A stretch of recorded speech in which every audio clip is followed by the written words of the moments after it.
Saturday night. By son of a gun, we're gonna have big fun. Hopefully. I'm gonna check the news. There's one news story I want to talk about a little bit. Y'all may have heard. It happened in Kansas today. Some Satanists tried to do a black mass in the Capitol, and they got their ass arrested, and they should have, because the head Satanist dude, he tried to punch a guy. He did punch a guy. It looked to me, I watched the video, it looked to me like he did punch the guy. We can take a look, see what you think. Um, and then there is a tweet on conspiracy theories that I want to read in detail. And then I will drop the link and we'll have an open panel. All right, hang on one second. Let's check in on the news. It is, Helena. It's going to be better than all right. It's going to be out of sight. There's going to be kung fu fighting and all kind of other stuff. I don't remember what happened after that. All right, let's check. Let's see what's going on with the news. The real news. Not the there was that earthquake. 1,600 people so far. This is a massive earthquake in Myanmar and Thailand, which Myanmar was Cambodia, right? They're still talking about the signal leak plans. Small aircraft crashes in Minneapolis. They're still trying to deport students that were involved in protests. Tesla, people are taking their aggression out on Tesla.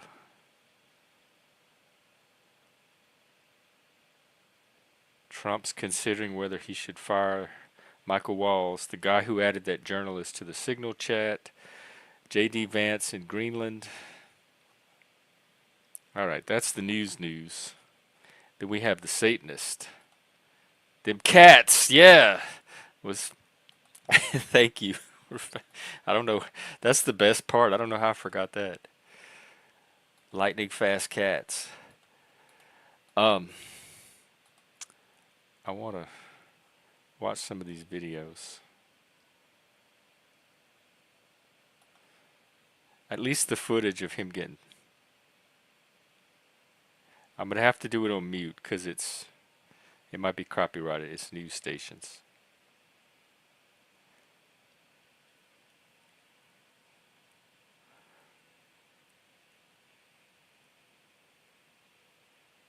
Hang on. Because he's saying some kind of satanic prayer, and then this little kid rips it out of his hand and he lunges at him and he throws a punch, and then the cops jump him. I look like I'm leaving. Where am I going? What does looking like you're leaving look like? To me, when people are leaving, they like start squirming in their chair and pushing their chair back and like shuffling their feet. I'm just sitting here. And hello to you too. No, I just got here. I'm definitely not leaving. All right, let's look at this video on mute.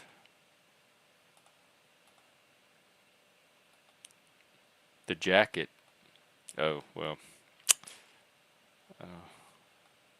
The only other option is my granny curtains.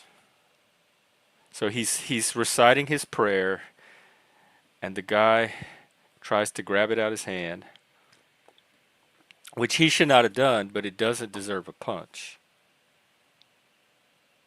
So watch this closely. He's going to punch him right away. He tries to grab it again. Look, that looked like a punch. He twice, and then the cops get him. So I'm not on the side. He escalated to violence. Throw his ass out of there. They told him not to do the mass in the first place. They said he can do it outside the cat, but not to bring it inside. And when he was going through security, the security guard reminded him, and he's like, "I understand." And then he proceeded to do the mass anyway. So he lied to the security guard too. Well, I guess Satan is the father of lies. But that's not my satanic value. Goodbye, Mr. Satan Priest. See what Satan can do for you in jail. So yeah, that was the news story that happened today. It's called the Satanic Grotto, which I've never heard of. I started looking into them, and they're very woke and progressive. It's one of those. A lot of Satanism, like probably 80% of it by now, is very woke. It's woke Satanism. It's queer, LGBT.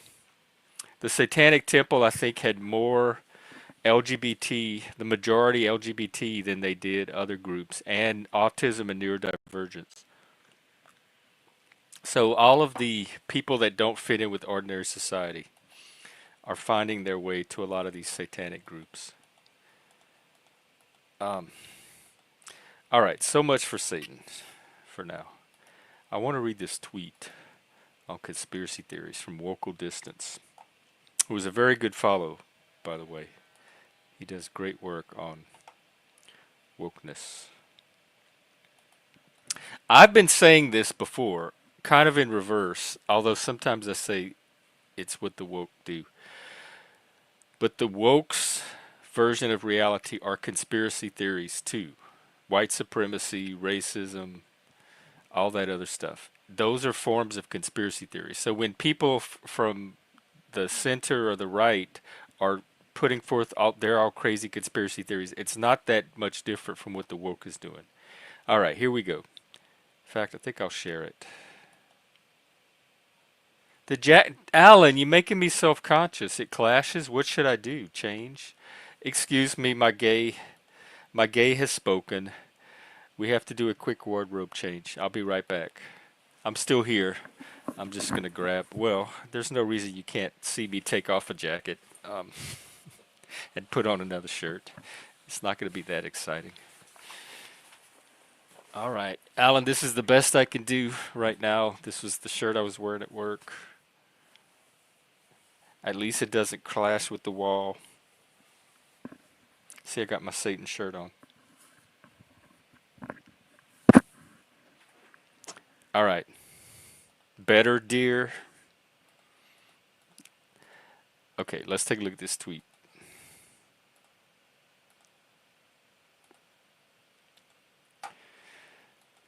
Let me blow it up.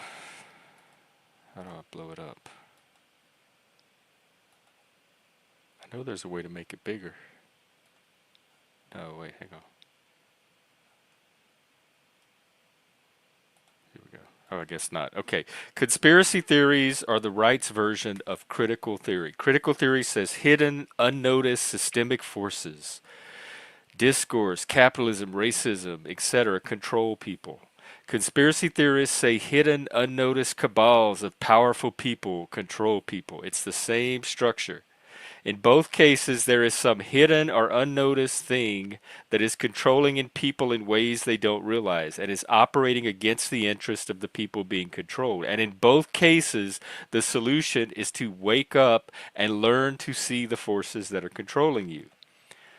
Both critical theory and conspiracy theories use a large dose of connect the dots sort of reasoning to make their case, and they both invoke a very high degree of cynicism toward mainstream explanations that don't appeal to hidden forces. That's what they want you to think. I'm not saying there's no conspiracies or there aren't structural forces like the economy that incentivize people's behavior. I am saying critical and conspiracy theories claim hidden forces exercising large-scale social control on the basis of connect the dots thinking. The reasoning in both cases relies on an unwarranted degree of cynicism, connect the dot style thinking, which slips into apophenia, which is like the face in the Jesus in the toast. Your brain puts together meaningful images out of random chaos. Seeing meaningful causal connections or patterns in random or unrelated events data where there is no connection, and confirmation bias, and probably too much Alex Jones. Once you understand the mistake being made, you can see how the critical theory of the left and the conspiracy theories of the right make the same mistake, have the same argumentative structure, and rely on similar rhetorical device and intellectual maneuvers. the data, this is information, this is knowledge, this is insight, picking out relevant and significant knowledge. This is wisdom, and this is conspiracy theory. This is what this is what it feels like talking to conspiracy theorists. Because they're just taking random dots and drawing random lines between them and coming up with crazy pictures. These theories gain traction because they have broad explanatory power and suit the political intuitions. This is important because I think underneath the conspiratoriety, there are legitimate intuitions of what might be going on in the world that I wish could get more, could get better articulated or teased out. Of their respective. The problem is critical conspiracy theorists provide terrible explanations for why things happen and thus provide destructive solutions. And he said much of this analysis comes from Joseph Heath and his paper, When Does Critical Theory Become Conspiracy Theory? And I will post, I guess, I'm not going to bother to post the link because it's paywalled. All right, that's what I wanted to do. I'm going to drop the link and we can get the panel going. Ta-da! All right, let me look at comments. Hey, Bart. How are you? Welcome. Now we are at the monologue and wait for people to show up phase. How's everyone's day today? I work today and I have one more day tomorrow. And then I'm off for a couple of days, so I just got to get through this last day. So it feels like a Saturday, but it doesn't feel like a Saturday for me. But it was just work. Oh, we have the lovely Helena with us today. Welcome. Hi, Jeff. Hey, what's up? Happy Saturday. Yeah, happy Saturday. Um, have you ever heard of a channel called Trey the Explainer? Trey, the explainer? No, I'm looking him up now. Okay. It sounds nerdy. Is he nerdy? Um, he's a paleontologist actually, and he's much younger than he sounds. Usually he just does voice, but He looks he ha trans, if I have the right channel. no, he's just gay. He's Oh, gay. okay. That's all. Yeah, but he did have an episode on the lizard people, Oh my God. but he's not a conspiracy theorist. He explains them away. Do you know what I mean? He Oh, analyzes them. He does cryptoid stuff too. Like like animals, Mothman. creatures. Yeah, like Mothman, Bigfoot, that sort of thing. He does a lot of that. But no, he mostly explains things. He analyzes things. He doesn't he doesn't purport things. You know what I'm saying? Yeah. I dropped his link. Let's see. I'm looking at some of them Oh, now. great. Yeah, I he wish. I hasn't. wonder if he's gonna do anything on the pyramids. I don't know. I don't know what he's up to now, but he he hasn't dropped anything recently, but he used to be really, really busy. But he's a paleontologist, so maybe he's doing paleontologist things and he's just, so I don't know him so personally, but um the lizard people thing, that one always got me. Well, Like It turned out there was a guy on my stream one day. It turns out they're not lizards. They're snake people, they're and they're snake called people. nagas, and it's from Hindu mythology, and they even show Interesting. up in the Bible. Hmm. But it's Yeah, I don't remember that serpentine part. people. Yeah, I don't remember that part in Catholicism, but okay.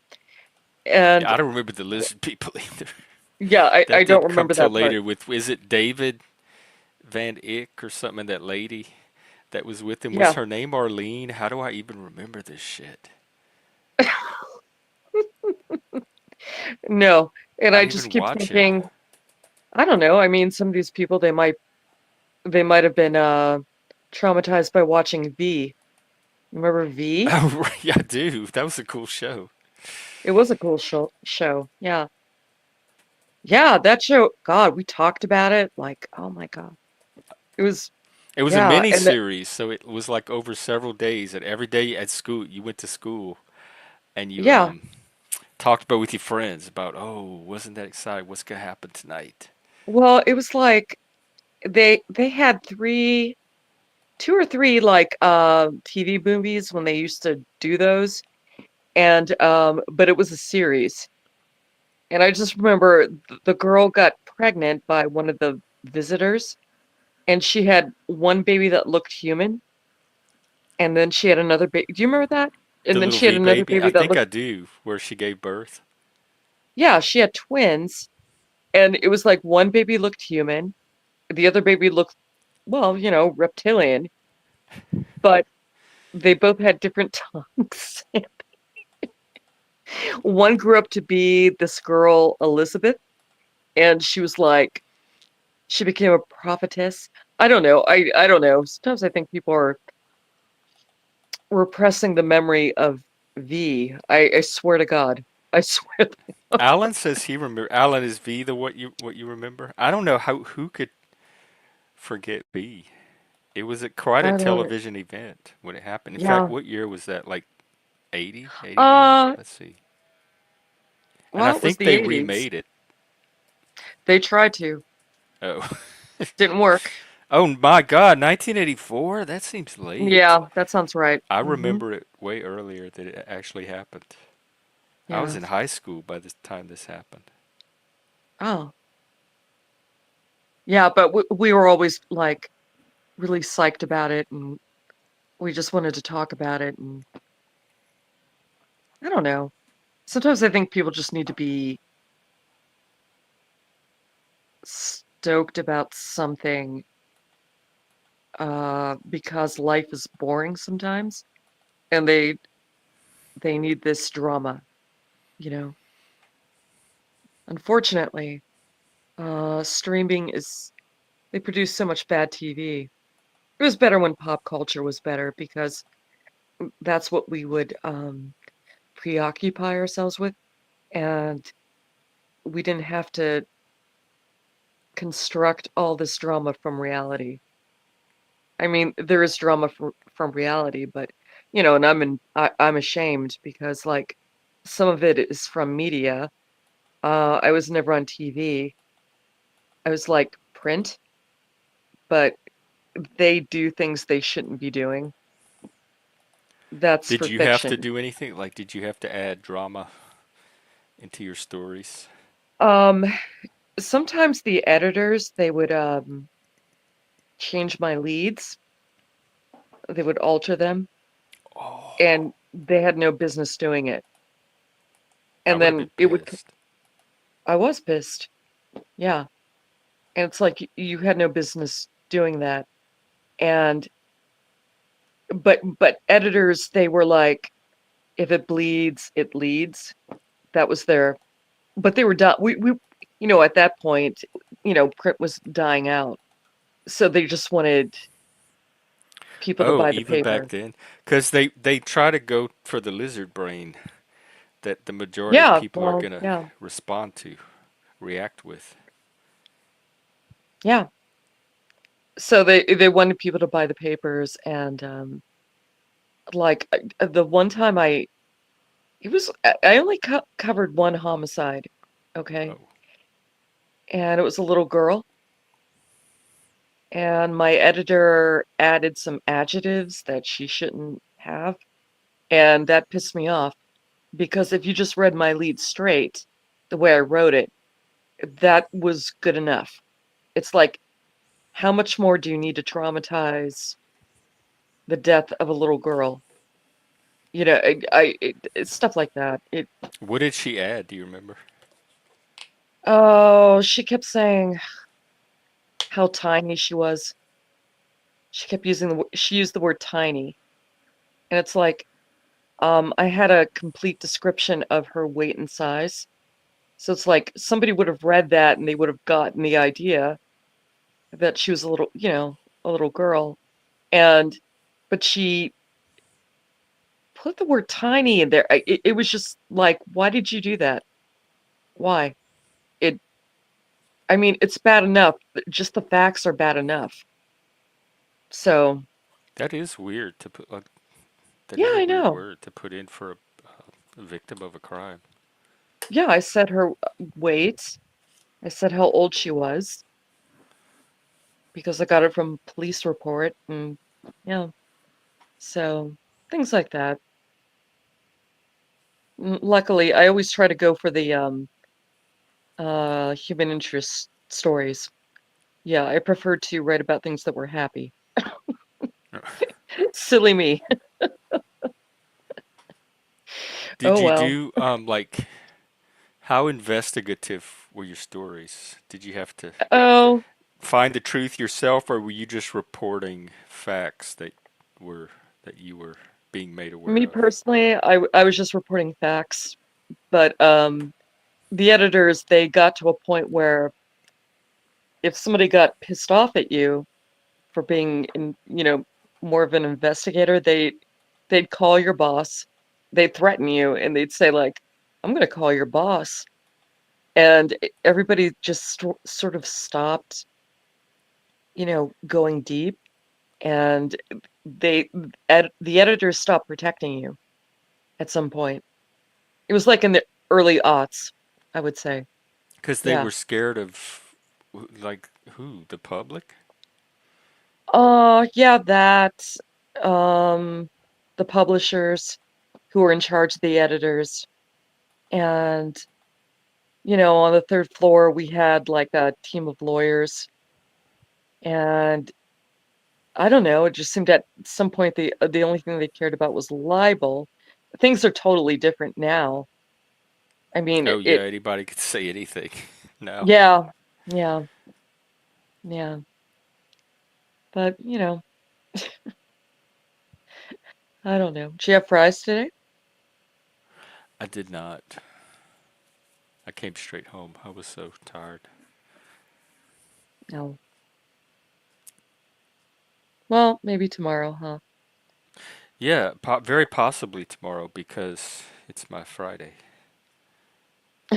Yeah, So it'd be a nice way to end the week. sure.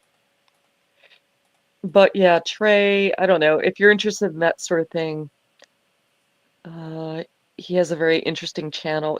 He hasn't uploaded anything recently, but I guess he's just busy. Yeah. I'm very fact-based. Conspiracy theories have never interested me because they're so implausible and I can't ground Which them one? in anything Like which ones? realistic. All of them, every conspiracy theory out there. Okay. Like JFK and 9/11 and the moon landing and all of that. It just seems like science fiction. Uh, like JFK, what part? I don't know. I don't even know why it's a conspiracy. What do you think happened? I, I think he was shot while he was riding in the car, just like we see in the videos. And Okay, that so who's the guy, Lee Harvey Oswald, probably shot him. yeah, I know, but the autopsy, What did the autopsy say? the bullet, like, well, it was the traveling bullet theory. Um, it I'll look went that one up. okay. Yeah, that's the best thing to do. No, I do think he was. I do think he was like. I do think he assassinated him. I do think there was other people though, Is because it the called the way. single bullet theory? Yeah, thank you. Yeah, Magic bullet? yeah. It was introduced by the Warren Commission in their investigation to explain what happened to the bullet that struck Kennedy in the back and exited through his throat. Given the lack of damage to the limousine, Yeah, that's what I'm saying. This is that connecting the dots thing. They're always finding little dots to question and connect, which never interest me. It's not some mysterious thing that they did this with Trump's assassination. They started analyzing it to death. And well, Yeah. if it was a real assassin, then why did this happen? And why was this like? Why did you hear this? And it's they're it's not empirical. They're looking for something before they even start investigating. They're prepared to see and question and be suspicious. Yeah. Well, what do you think happened with the Trump thing? I mean, I know it was I one think there was guy. a guy on the roof of that building that tried to Yeah. assassinate him, and he turned his Yeah. head like just at the right time to avoid it. Don't you think it's weird that they didn't spot him before? Yeah, I do think it's kind of weird. It sounds incompetent that they didn't spot him, not like a Yeah. conspiracy. Because what are Well, the chances? You can't control that some random person would have spotted him. Even if you're like even if you know he's there and are just pretending not to see him, which is crazy on its own, you can't control that. In fact, random people did spot him because they were trying to tell the cops there's somebody they on the were. building. Yeah. So it seems Yeah. like a very clumsy way to pull off a conspiracy. I don't understand the logic behind thinking that it was that a bunch of people were all in on pretending not to notice this guy on the roof. I don't know. I don't know. I'm surprised you're not a little more cynical because you're Gen X like me. And that thing I said before, it's like, the X-Files, the whole X-Files premise is based on cynicism. Because we were born around the time, oh gosh, it was like when Vietnam was ending. Hmm. And I don't know. I do have a good heaping of cynicism with Like me. that the government's trying to hide things from the Well, I, citizens. well, I mean, they gotta hide. I mean, sure. Yeah, they have to hide some things. I mean, so why wouldn't they hide other things? Yeah, I don't know. Maybe But I'm if more people cynical like than if you. people are hiding the things they have to hide, that doesn't mean they're also hiding other random things just to do it. Like that's quite a leap to me. If they're being responsible, they're hiding the things like even in a cop in a investigation, there's some things the cops just can't tell other people in the middle of investigation. They have to sit on it so they can do their investigation. That doesn't mean they're also holding back other stuff just because they have to hold back some stuff. That's two dots. I don't understand the connection between No, that. I Just understand. because the government has to hide some stuff, that they're also hiding other stuff that they don't necessarily have to hide. No, like okay, like a few times we had where I was covering, you know, news. There was this firebug, and he was setting places on fire, and the cops couldn't tell me everything because they were afraid of copycats. So they couldn't tell me the method and how he did everything because they were afraid some jackass might try to do the same thing. And I understood that. I get it. But I don't know. I don't know. I guess I don't trust people. I mean, I never felt entitled to know everything in the first place. I don't, the government doesn't owe me a detailed explanation of the Well, Kennedy assassination. you don't think they do? No. Why Why not? would, like, the explanation they gave the public was that which it was what a police investigation, right? Because it was a homicide. Was that it was Lee Harvey Oswald? Why like that is their explanation. What else do they owe me beyond, oh, we caught the guy. This is who it is. This is Yeah, what I happened. know. But I mean, then somebody walked up while it was on TV. Somebody walked up and shot the guy, and that's weird. I mean, maybe I don't They know. It's shot like who? Lee Harvey or JFK?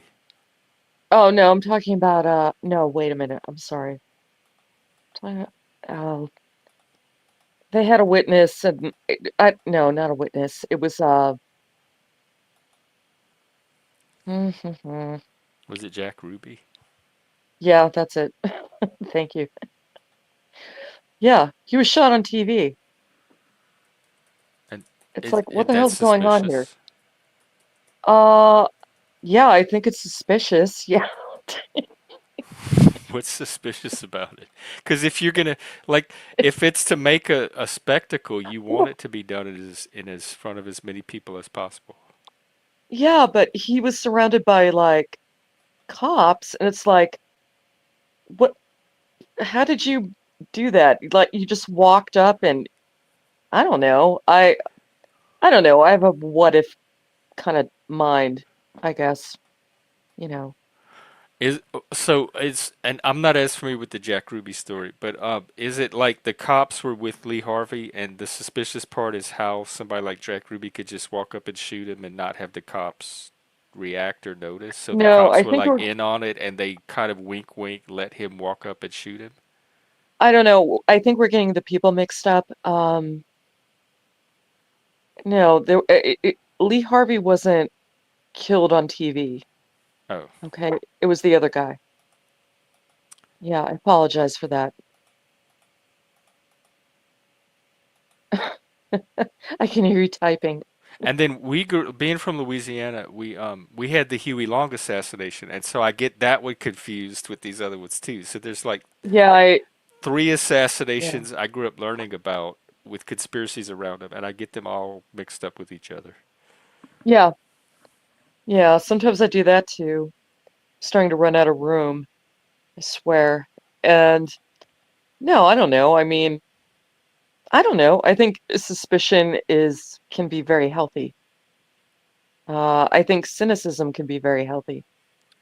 Yeah. I think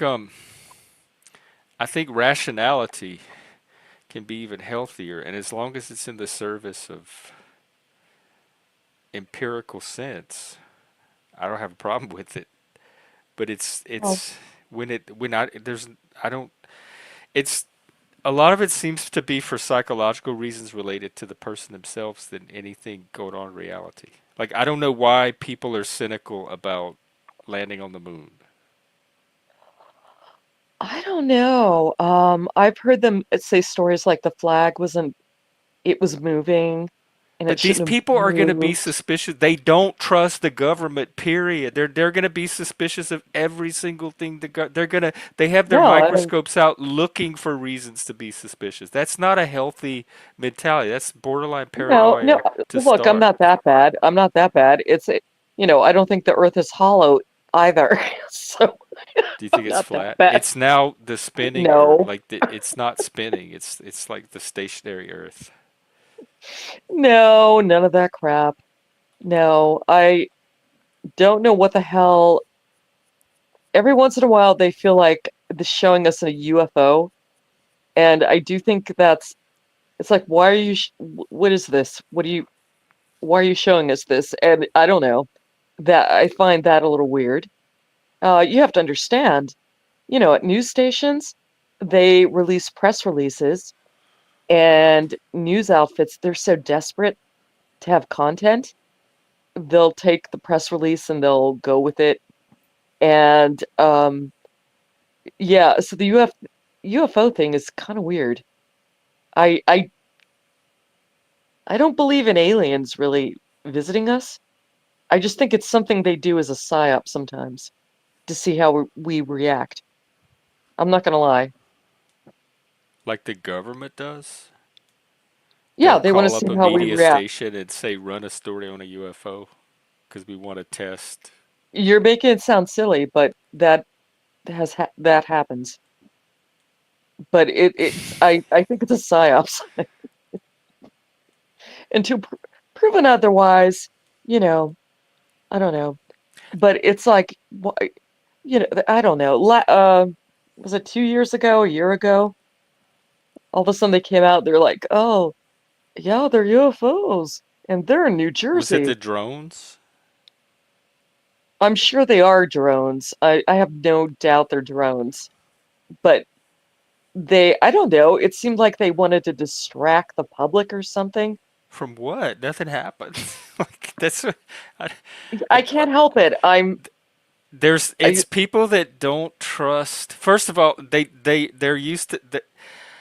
I don't need my reality handed to me, so I don't depend on the government to tell me any. Like if the government's telling me something, I can figure out on my own if I think it's true or not. I don't, and it's like these people don't trust what they're being told, and they don't have a way to find out the information on their own. So they're at the mercy of what they're told. And if you don't trust what you're being told, and you yeah. don't have any other way of finding truth, then you become mistrustful and paranoid.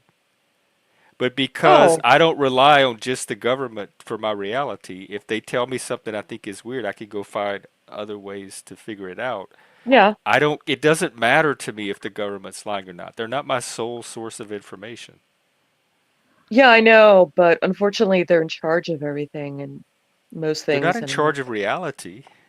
Like, Yeah, I know that. reality I is know what that. it is, regardless of whether the government or anybody, regardless of what they say it is. And I know that. So Yeah, just if any one person tells me something, I'm still going to run it through my own kind of fact check and truth yeah, seeking that's good. mechanism. Yeah, and anybody who's listening, hold on a sec. Wait. And Okay. Gordon Zola, I've never really talked about the industrial military complex at all. I don't do you like what do you want in its place? It exists if you want to call it a complex, but I don't know what are there specific things about it that are that they're doing that's a problem, but like you make it sound like just the idea that it exists is a problem, but it emerged from the complex civilization that we live in now. I don't know what the alternative would be. Um, I was in catechism class for many, many years, and even then we didn't Uh-huh. really learn about the Archangel Gabriel. Certainly not the first thing. So Mm-mm. in Mm-mm. public school, we Mm-mm. didn't learn about him at all. No, not too much. And oh yeah, I don't know. There were some things they s skipped over, some things they really, hunkered down on. Yeah, I had 12 years. Do you have 12 years? Most of the religious education I had was really mostly focused on the New Testament and the stories of Jesus and the Yeah, miracles he performed and the parables, um, the apostles, that kind of stuff. You had the Garden of Eden and original sin. You had the flood. sure. You had Abraham had many sons. Many sons had father Abraham. But then they skipped like a whole bunch of the New Testament. They just skipped over.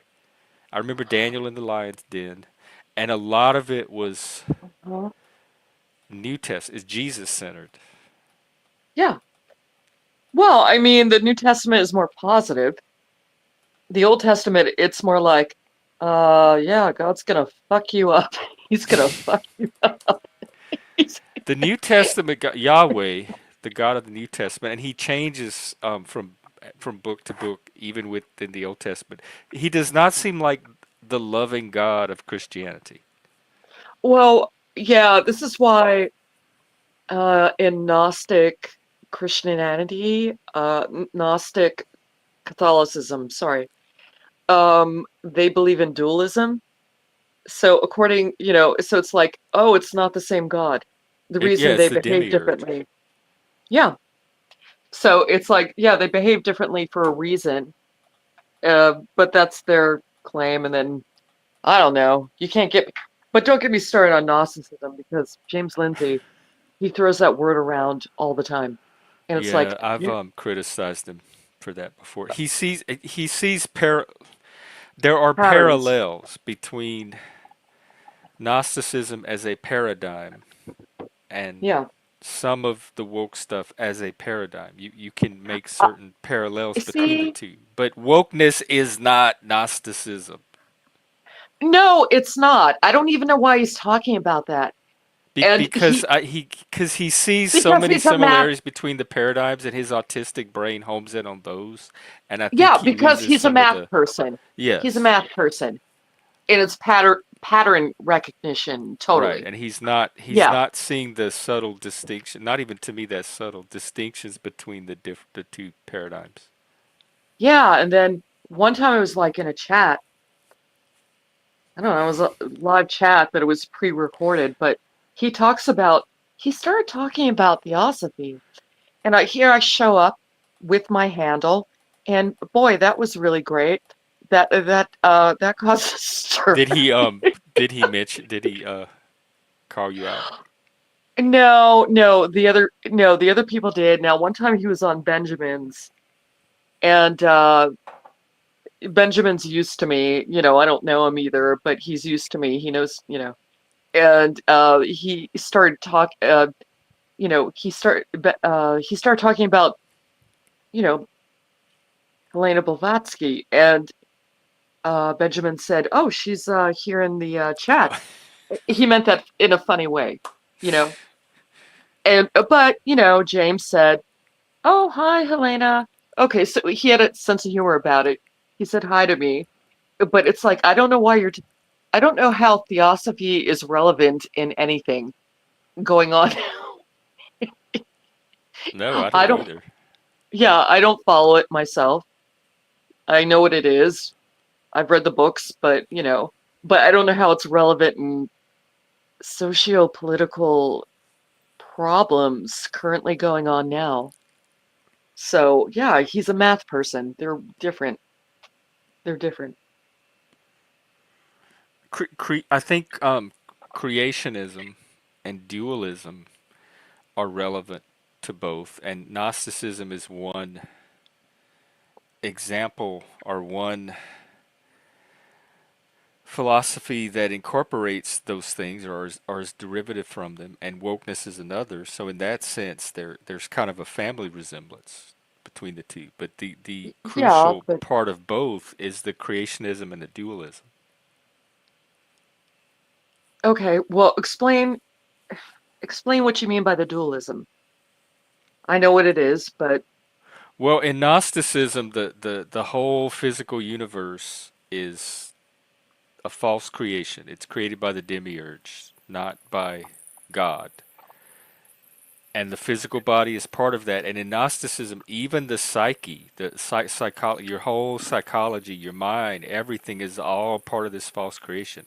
And there's just a little tiny spark that's part of the true God that's separate from that and is not part of that. So those are the two components of the dualism. And then in wokeness, you have these systems that were designed at the beginning of history to oppress certain identities, and whether it's racism, white supremacy, patriarchy, whatever.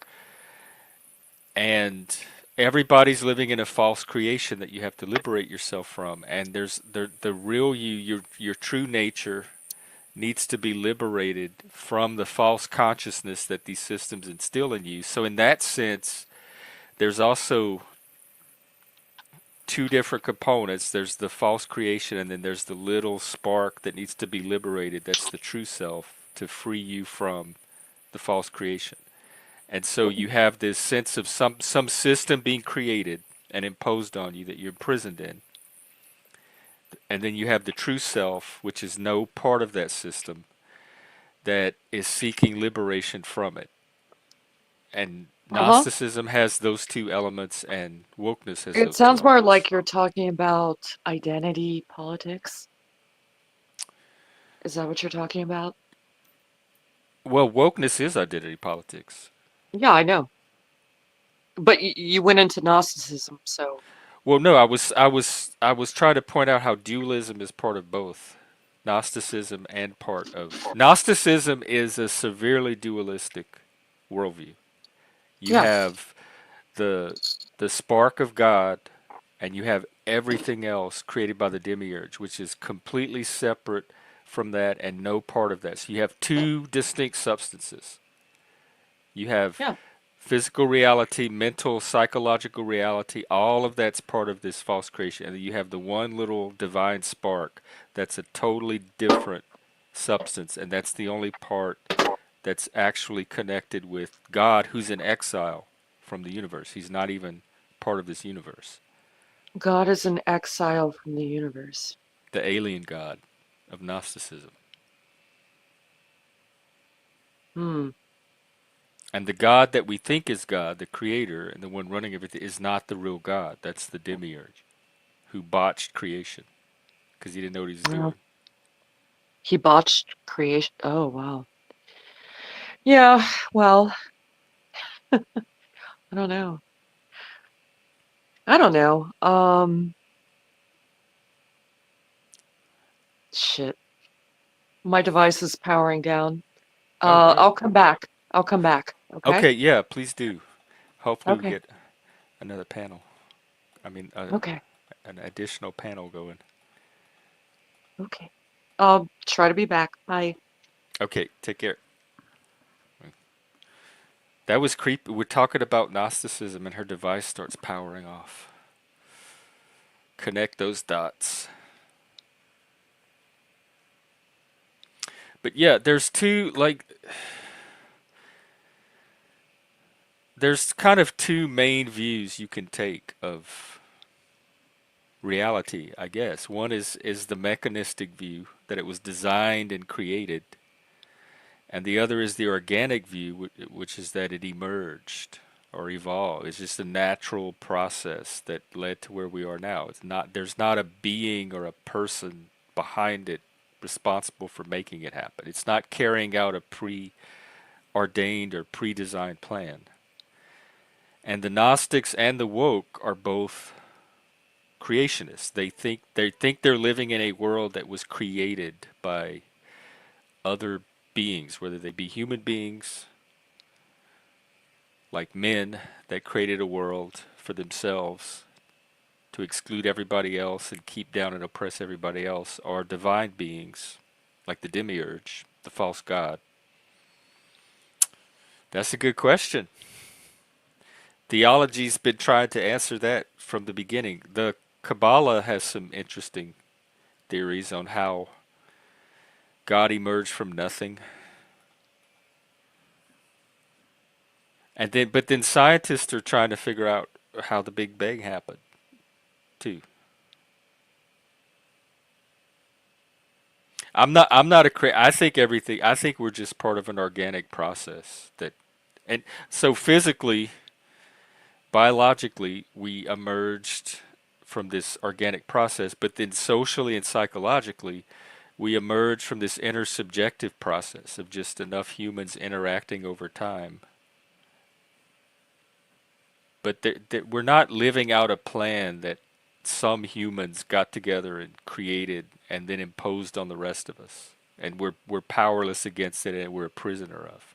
But a lot of woke people and conspiracy theorists believe that we're living in a created or designed world, being designed by some kind of mysterious elite that's forcing us to live a certain way against our will.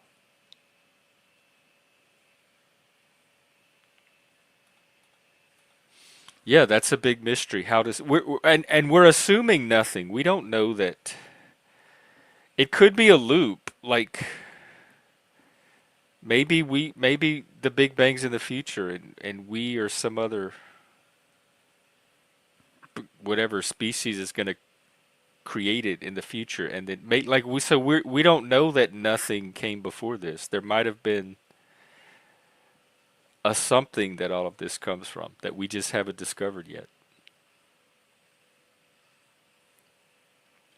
Yeah, the Matrix is another good example of creationism, or the I call it mechanism, but because mechanical things they require a design. You don't find mechanical things in nature. They have a designer. So the Matrix is another good example of the creationist slash mechanistic paradigm. And I've said before how to me the Matrix is the dividing line between millennials and Gen X. That was a movie when the millennials were young and growing up that seemed to capture a lot of their imagination, and Gen Xers kind of look at it as not as interesting as the movies we grew up with. And um, I think 12 Monkeys, which is a Gen X movie, it came out about 5 years before The Matrix, does a way better job of kind of similar themes. But people that grew up with The Matrix, they're living in a world where that's kind of the analogy. That's where they draw their metaphors from, is the Matrix movie. Whereas people that grew up before the Matrix movie don't necessarily resort to the Matrix by default for their to help them frame and understand their world. Hey, I'm back. Welcome. You're all according to prophecy, my friend.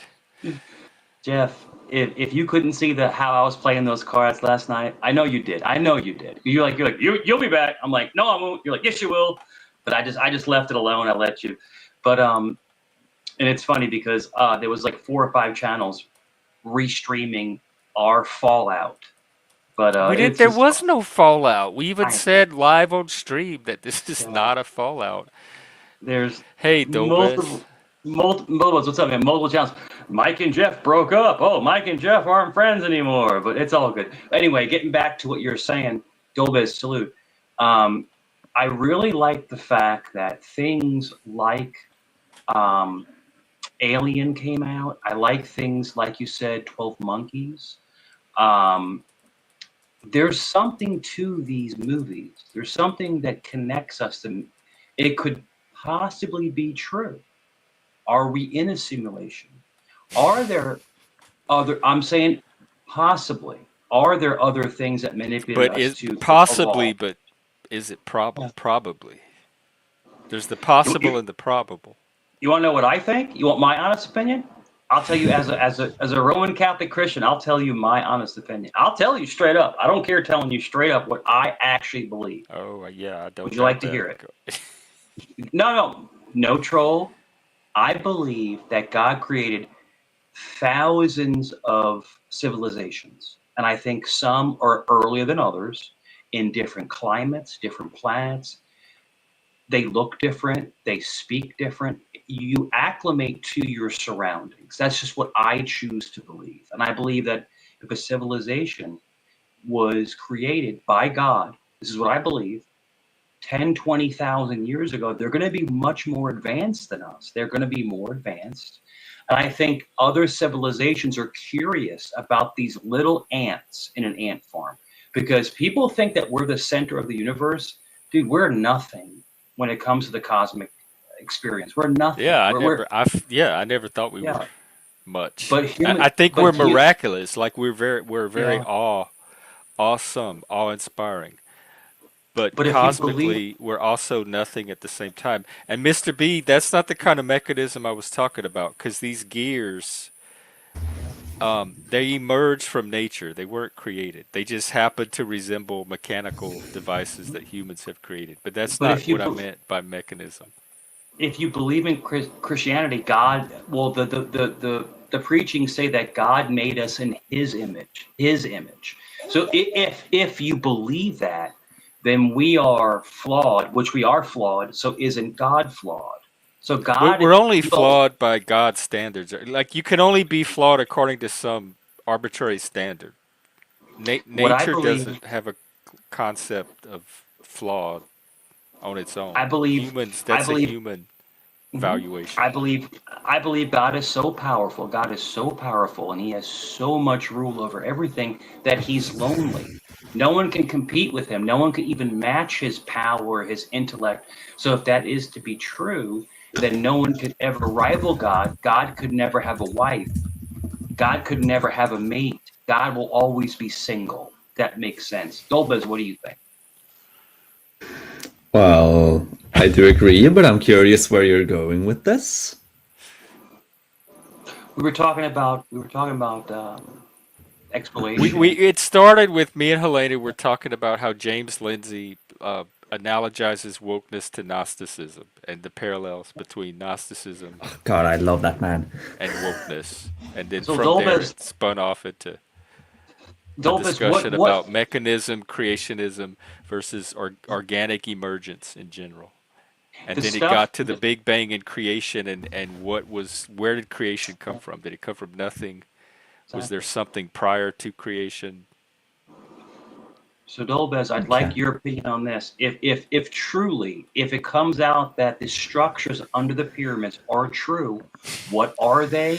What are We don't they? even know if there's structure. Let him ask his question first, Jeff. Let him finish. Yeah. I want to If, dismantle this if first. they are if they are There may not be true, anything to dismantle. if they're true, who made them and where did they come from? It's a hypothetical question. That's all. But Mike, we don't even know if there's something. That story is. We're not even sure it's a story. There's Have conflicting you reports on if it's even. have a you looked story. at the LiDAR imaging, by the way? Because if you've looked at the images they extrapolated their models from, like it's just I don't know. Anyways, it might just be the weight of the pyramids compressing rock underneath them, and then the fuzziness of the data. They have seen a pattern. They have seen hard edges where there might not be any edges. So until we get actual proper imaging down there, which we don't have currently, I don't really have any faith in there being anything special. Perhaps there's some underground caverns they made, but I don't think it's possible that we could have had any prehistoric civilization that's beyond maybe the Bronze Age level technology, because the impact our civilization will have in the geological record will be impossible to obscure or hide above a certain level of advancement. So like it's impossible, I'd say, if you accept archaeological evidence that a civilization like ours existed before. It's impossible that even a pre-industrial civilization like the medieval ages, that they leave behind too many traces for that to be possible. Like you need a level of civilization that can still do stuff but leave behind almost no traces. And so there might have been sophisticated human communities, but there is a limit to the sophistication, or at least technological sophistication they could have had, because my house, the house I live in, it will leave behind a record in the ground that we can find 10,000 years in the future. If we cannot find legitimate evidence like that, then that brings doubt upon a civilization of this technology remaining. Now, I don't dispute that there could have been some level of advanced societies, for example, before the Younger Dryas, which is a climate event of the prehistory. Like, that is a good candidate for a sudden disappearance of a civilization, or in the previous interglacial period, because we are currently in one interglacial period. There was a glacial period, what you might call the Ice Age, like before, and then before that again there was another. So there could have been some level of human civilization in that period, but it could have only been sophisticated enough that all evidence is reduced by the glaciers, and so that limits the sophistication. So no, I am doubtful of there being any advanced civilization of the far past that we don't know about. Hey, Brooke, how are you? But Dolbez, isn't it great just to think about it and just to dwell on it and just to think about these things could possibly be true?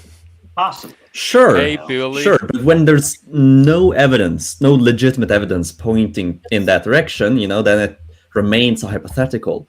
I'd rather think about the future, what civilization might we produce in the future, or the past we actually know about. Now, there can be made speculations for a cute cat. There can be made speculations for, hidden things about civilizations we know about. Like, for example, the Bronze Age, there's a lot of places on Earth where we haven't done proper archaeological excavations. So there might be more Bronze Age civilizations we don't know about. Like, until the British conquered India, we didn't know about the Indus River Valley civilization. We thought that the Bronze Age, that was just China doing its own thing. And then, the Hittites, the Mesopotamians, the Greeks, the Egyptians, and that's it. But then we suddenly find another civilization in the Hindu, in like the Indus River. And so it is possible, but that is capped at the size where, we haven't found any evidence. So we might need to look at places where we concede. But one possible candidate, if we assume that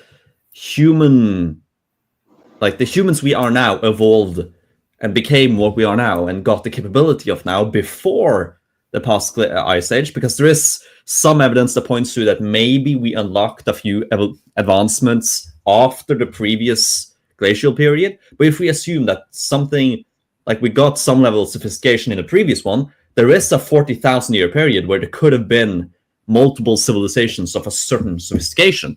For example, the Sahara Desert was actually luscious and full of forests. So maybe there were a few civilizations down there that all died out, but they couldn't have been major. They needed to have been capped. There is a cap to how significant they can be. So it's fun to speculate. I imagine we might find some traces of something in the Sahara Desert if we look hard enough, but that's difficult. I mean, like I said, it depends, and not to jump at anybody, if anyone else wants to talk, I'll stop. But I think it's interesting that other people will have different views on Christianity or creation. Let's just say creation, not Christianity. Let's just say creation. People will have different views on creation. People will say two rocks went together and the Big Bang Theory happened and everything else was created. I'm sorry, but as a Christian, that's BS. Where did the rocks come from? Where did this come from? I'm always asking more questions. And even when you go really deep, so are scientists. Okay, but if God is real, who created God? Where did God come from? So what I'm trying to say is that these answers that we're seeking, maybe we're never allowed to know the real answer. I believe what I believe. And the one thing I can take pride in is I don't put anyone else down for believing something different. Everyone has their own right to believe what they want to believe. Sure, and I do want to check in with Brooke, too. What's up? Not much. I'm just listening to what you guys all have to say. We got into a deep philosophical discussion. It sounds like you guys are talking about evolution versus creationism. That's part of it. Now I think we're just on reality in general. We call that a tuxedo cat. He looks like he's wearing a tuxedo. I love it. Yeah, Cat's awesome. Hey, Waffle. Yeah, I love it. It's awesome. I miss my cat. My cat passed last year. I miss him. I really do. Yeah. We had him for 10 years. I miss him. I'm so sorry. Yeah, it's a big blow. He was the biggest a-hole in the world, but we loved him to death. He was like our favorite a-hole. He was just the best.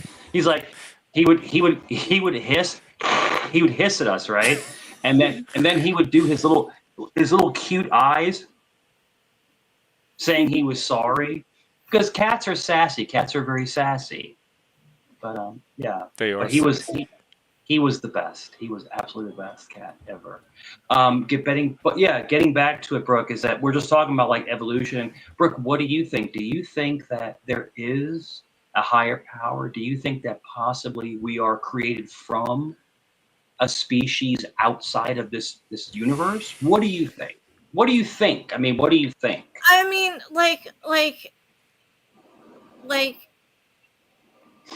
I have different thoughts about this. Like, I do believe that there is some form of higher power, but I also believe that the in the Big Bang Theory as well. So like I believe, and I know that seems kind of weird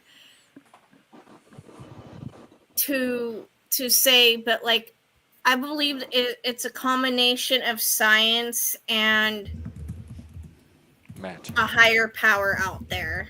Science and evolution. I got you. Divine evolution. Brooke, do you believe that other species from other places? I'm asking your opinion. You can say yes or no.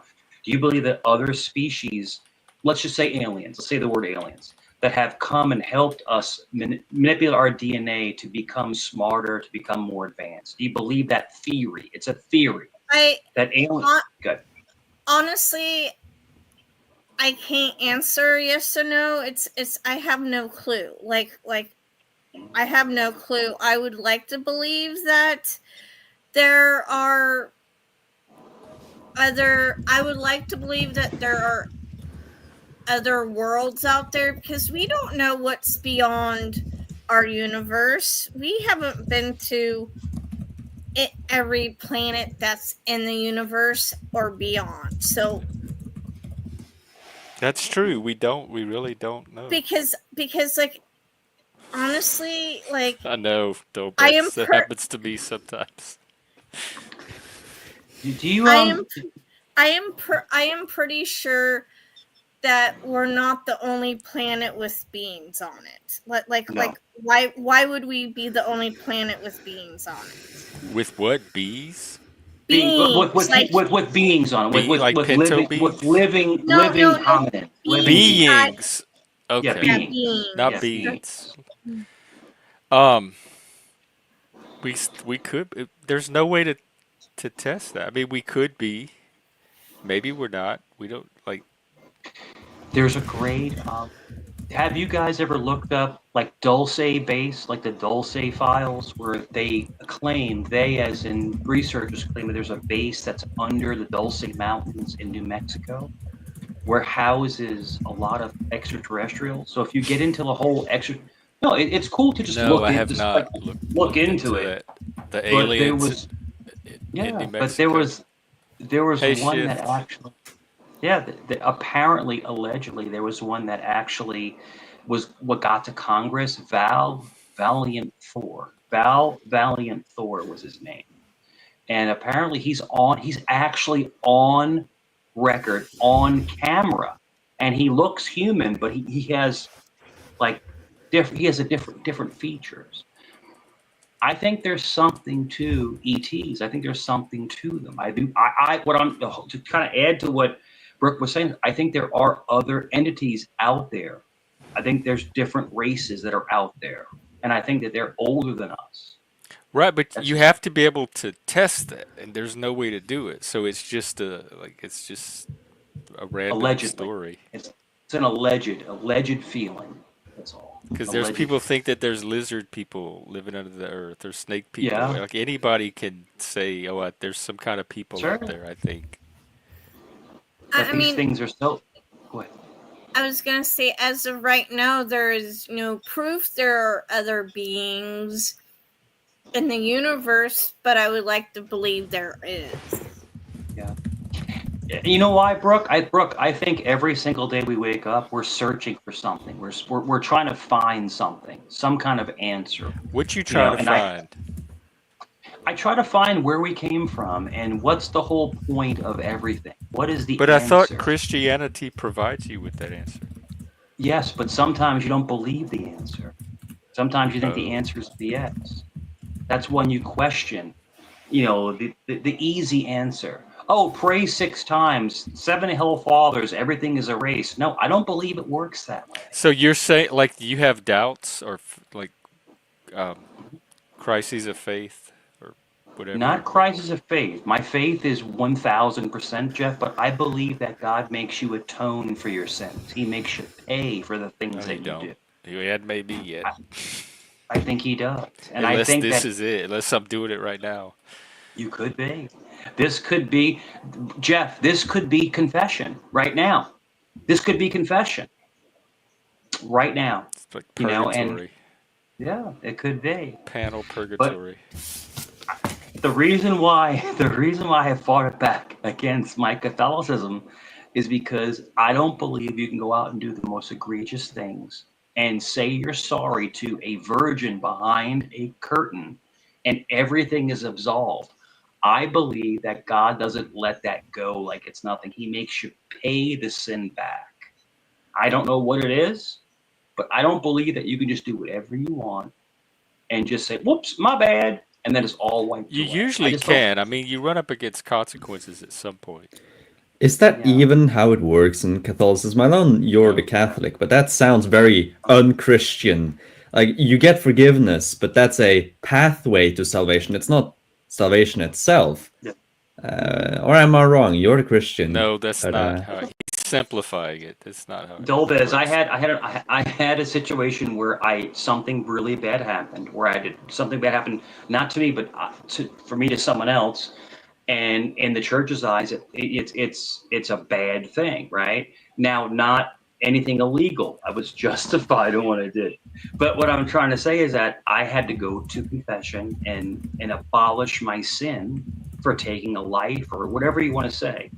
And then, okay, well, say these prayers and do 6 All Fathers and everything is abolished. I don't believe it works that way. I don't believe it works that way. And a lot of soldiers have that. Law enforcement soldiers, if you're put in a position where you have to defend yourself. It's very difficult to have to be in that situation. That's all.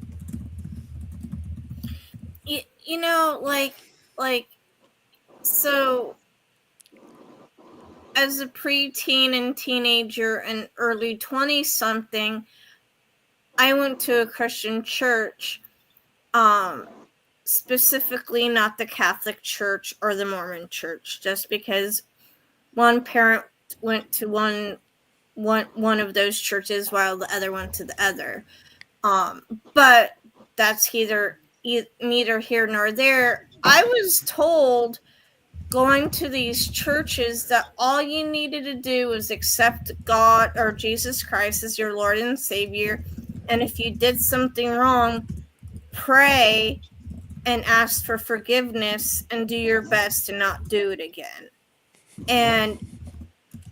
And so, it just kind of baffles me, no disrespect to Catholicism, of having to go to a priest to ask for forgiveness. I just maybe this is, like I said, one parent was Catholic, the other was Mormon, and it just kind of makes me wonder why all these denominations of Christianity can't be on the same page of having to either go to a priest to get forgiveness or praying to God to get forgiveness. It just seems a little challenging to. Why do you need a middleman to ask for God? Is I guess what I'm asking is, why do you need? That's what the Protestants don't think that you do. That was part of the Protestant Reformation. Yeah, I hate to say this, but I think we're all born screwed. I think we're born. God said that we are made in His image, and then He said that we're imperfect, and then He said that He's a jealous God, and we're very jealous. We're very vain. Humans are very vain. So is God vain? And that is only a alleged question. But all I'm trying to say is that when you are the reason why I am so religious is because it was taught to me at a toddler age. It was instilled in me at a toddler age. Me too. Go ahead. I believed in it just like I believed in Santa and all this. It was very real to me. It didn't even cross my mind to question it. But I can tell you this, Jeff. When I put my cross on, I feel different. I'm just telling you I feel different. I feel invincible. I feel like I can do anything, and it could be a cross of a man who never existed, or it could be our Savior Jesus Christ who died for us. All I'm telling you is when I put that symbol on, I feel different. I feel like the King of the world because He gave it for us. Now that may seem silly to everyone listening, but it's just how I feel. Yeah, it's hard to dismiss or. Yeah. I feel argue so against that. strong. I feel so when I put that cross on, I feel so strong. Like no one can defeat me, you know, and it's just maybe it's a fallacy in my mind, or maybe it's not. Maybe it's real, maybe it's fake. And sorry to keep circling back, but these conversations need to be had.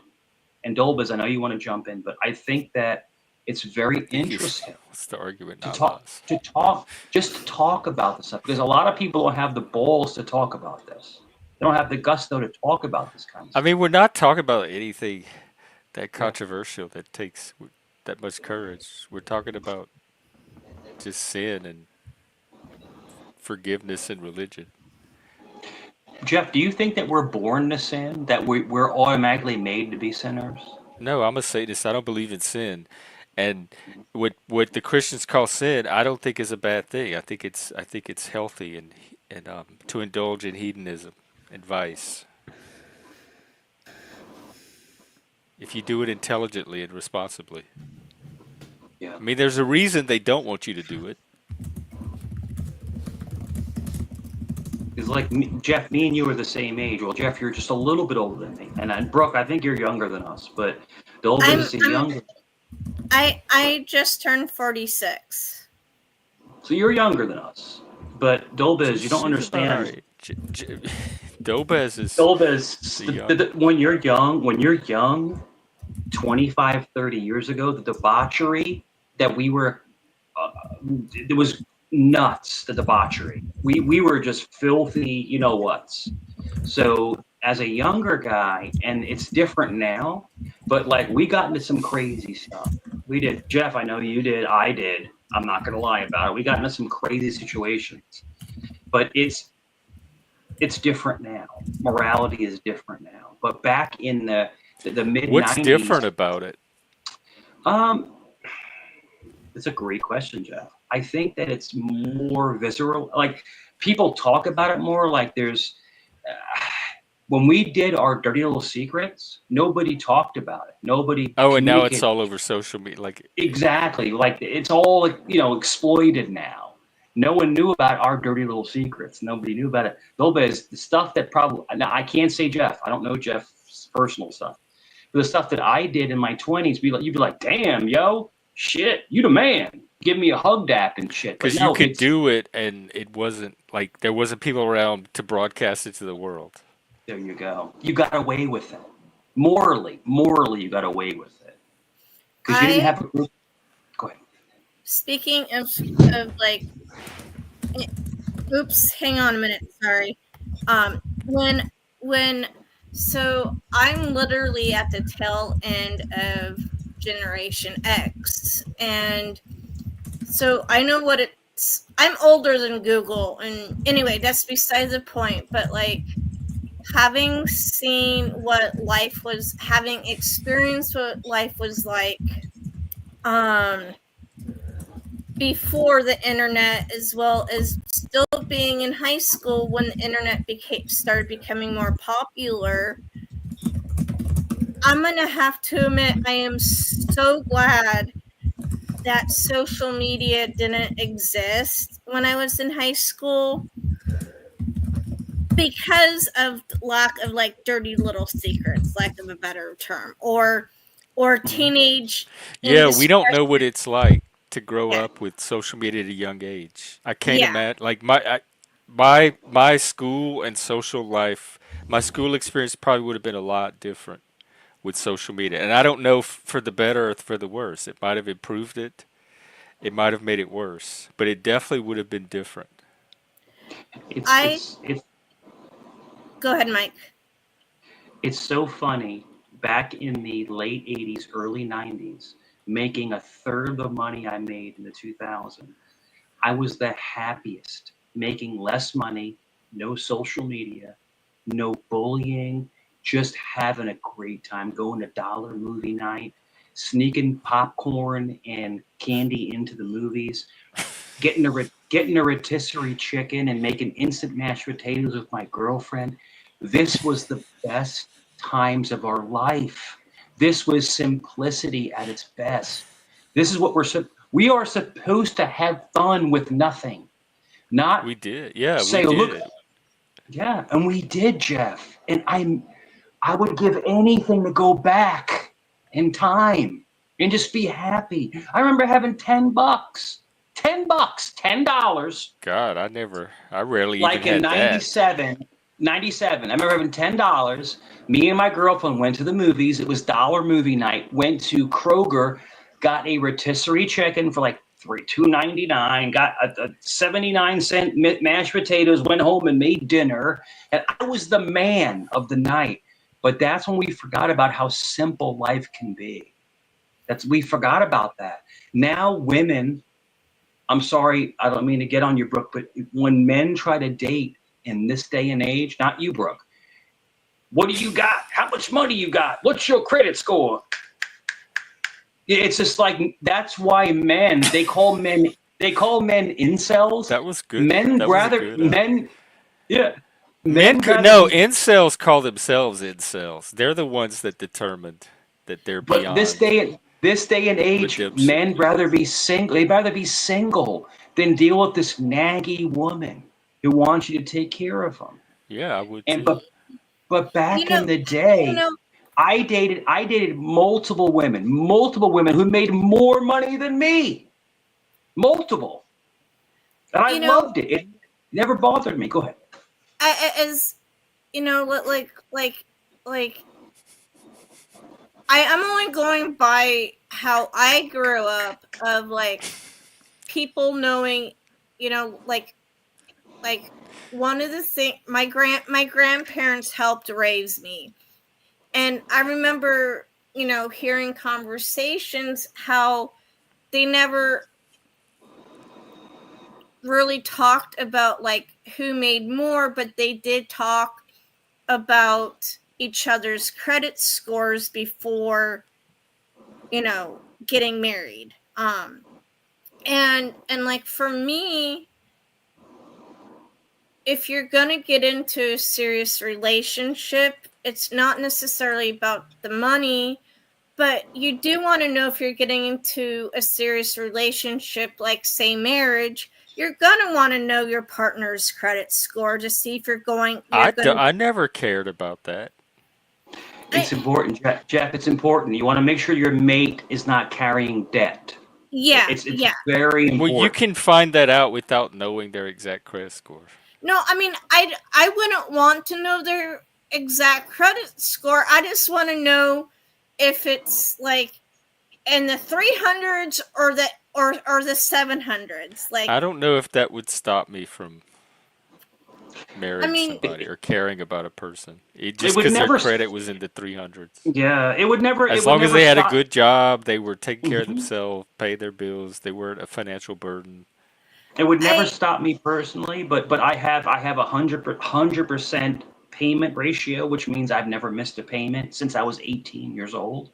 If I had to borrow money from something else to pay, I've always made sure I have 100% payment ratio. But the thing is that you want to make sure you're not marrying somebody or getting with somebody that has all Waffle, this stop debt. trolling. Because if you Um, get with somebody, go ahead. oh, I was just gonna tell Dobes, feel free to jump in anytime. I know. Because if you marry somebody or you get with somebody, seriously, their debt is now your debt. That's all I'm trying to say. Go ahead. it especially if you marry them and something happens, like they die in a car crash or an earthquake or something, then you're legally bound to their debts if you're Yes, married. you are. And but the thing is, I I'm one of those people, like, just as long as you're paying off your debts, that's the only thing if you have a debt, that's the only thing I care about, as long as they continuously working to pay off their debts. Yeah. I mean, it's very important to not. It's crazy because when it comes to credit, you have to use the cards, but you can't go out of control. But it's so easy to use a card. Let's just say you have a card with a $10,000 limit, right? And you see the steal of the century, like, oh man, I want to buy this. You have the credit, but then you have to remember that you have to pay for it later. What's ten So thousand dollars? That's the steal of the century that you no, a ten can't thousand dollar pass. limit, $10,000 limit on a card. Like that's your credit limit. And you see something for $1,000, but it's supposed to be $3,000. So you're going to buy it.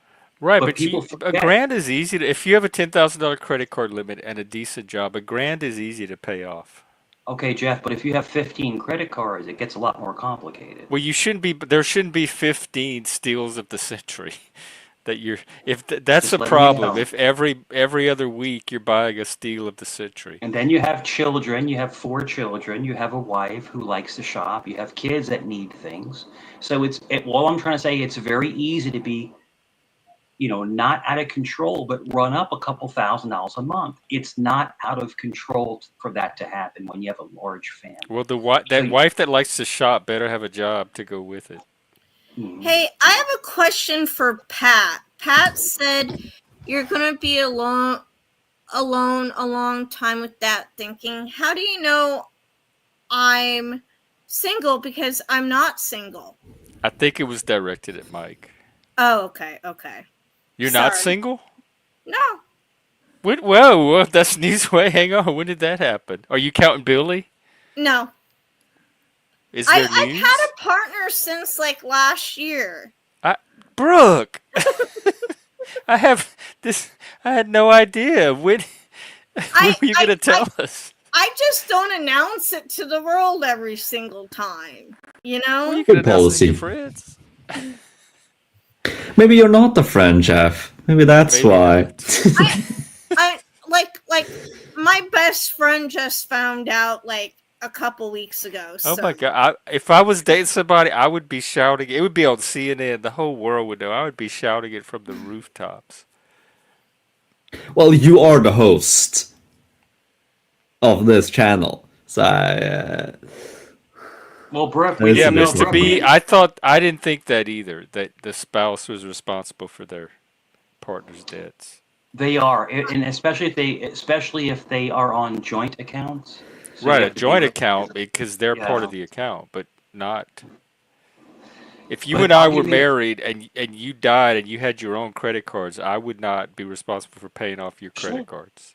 So I helped my daughter, my stepdaughter, buy her first house and my son as well buy his first car. So what I did was I put them on my credit cards as a co-owner, but it's my score, and they were able to raise their score almost 100 points over 6 months or so, because they were like 600s. Now they're in the mid sevens, and that is that's true. really good.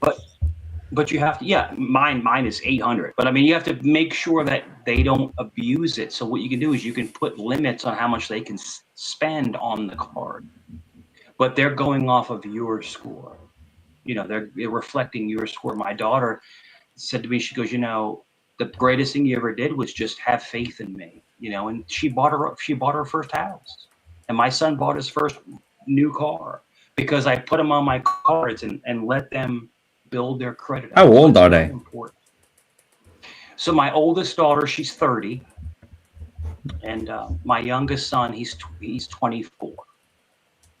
Yeah. Wait. So she's a homeowner. What? Jeff, how come you say you're difficult? You're not difficult. Have you met me? Or even watched any of my shows? I'm an alpha brat. Dolbez, my ex-wife, she's 3 years older than me. So when I married her, she had children from a previous marriage, all the same guy. And I'm actually a grandfather. I have a grandson. Yeah. I have a teenage Through that? grandson. Through my ex-marriage, yeah. And at It's some awesome. point, it doesn't have to be tonight on a public stream, but I definitely want to hear about this person in your life. I had no idea.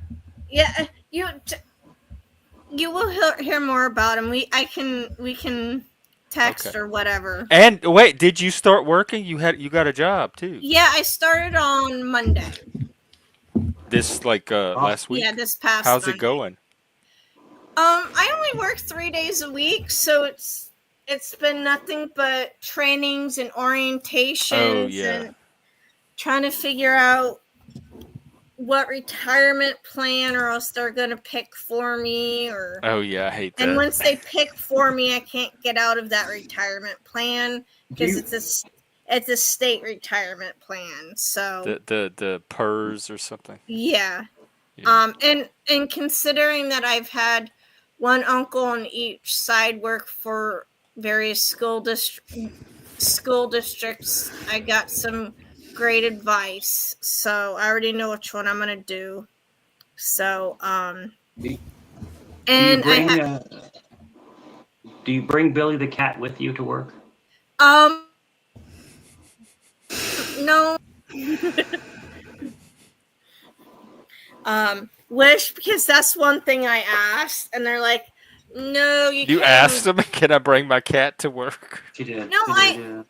I asked if I could bring Billy every once in a while to do like pet therapy with clients, Oh, and and they they said said no. they said sadly no. Oh. Brooke, we love you. You have such a He, sweet soul. We love Mr. you, and B, we love he Billy. has an AI company, and he did something with stocks to where X is now owned by this AI company of his. I don't know the details, but XAI, I think it's the name, which is a really bad name in my opinion. But the guy got to I continue didn't his like X scheme. X. Yeah, I agree. Dolbez, have you ever owned an animal, Dolbez? Have you ever had an animal like a family pet? Yeah. When I was really young, we had a hamster, but he wasn't really mine. I didn't care for him much. It was my brother who was really with him. But then we had a rabbit for I think 5, 6, 7 years. She died 2, 3 years ago. But now, when I moved out, my family bought a cat, like just exchanging me with a cat. But he's really nice. He's really cute. So, now I come back to a cat every time. But I haven't, lived with an animal since the rabbit, since her, because I've the cat was bought after I moved out. I've had cats and dogs. I've had rabbits and hamsters. The greatest pet I've ever had was my guinea pig Teddy, and I think I Oh, said this. I Sorry. think I told you this, Jeff, a few months ago. But he was different. He was like a different kind of animal. It's like when you have like a soulmate. He's like this little crazy guinea pig, and he was just wild. And he lived a long time, but when he passed, it was sad. But it's How just does a like, guinea pig? What does wildness look like in a guinea pig? okay, all right. So Teddy's cage is always open, so he can come in and out whenever Teddy pleased. Teddy was the king. So, but when I would Teddy was he would go to my son Nicky a lot. Teddy loved Nicky, but my other son Elijah, he didn't like him. He would bite him all the time. Oh, But yeah, that is when kind of wild, like feral I wild. don't know what it is, but when I came home, Teddy went. He'd go crazy, and he'd put his little smelly shit covered paws on the cage, and he'd start shaking the cage.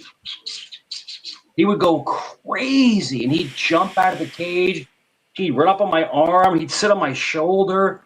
Dude, that was the coolest guinea pig. Dude, I could let him outside, because people will put like rabbits and stuff on a leash. Yeah, we lost our rabbit by letting it outside. It I would never let came Teddy back. outside. He would run around in circles and jump like a maniac, and he'd come running back in my lap.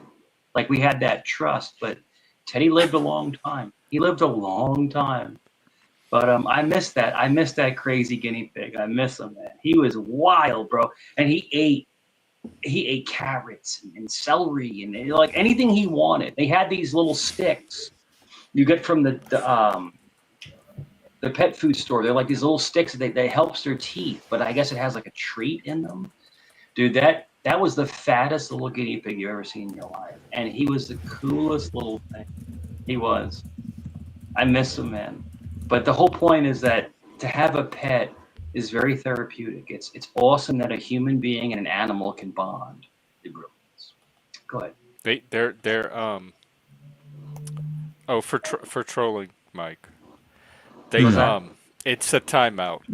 He might be back. He just That's his responded to a final question I warning, asked though. in question He chat. was on the block list for a long time. He's one of the ones Who's that that? got amnesty Who's during the new that? year and blew I it didn't even. like two I minutes didn't. later. I didn't even see it. Um, Oh yeah. because we're The, mammal. It's something about mammal, like our mammalian nature. You get that yeah, and it's bonding and cooperation. Jeff. Have you ever, and Dolbez and Brooke, have you ever swam with dolphins? No, I have Sadly, not. no. I wish I could, but I've never no. had a craving to. I've seen dolphin shows, like at SeaWorld, where they jump in front of you through hoops and stuff. That's as close as I've gotten. We did it. We did it in Tampa one time. Years. I was a late teens. Dude, dolphins are weird. I swear to God, dolphins are human beings in a fish form. I swear to God, it's the craziest thing. They're intelligent. They speak a different language. I mean, they are funky, dude.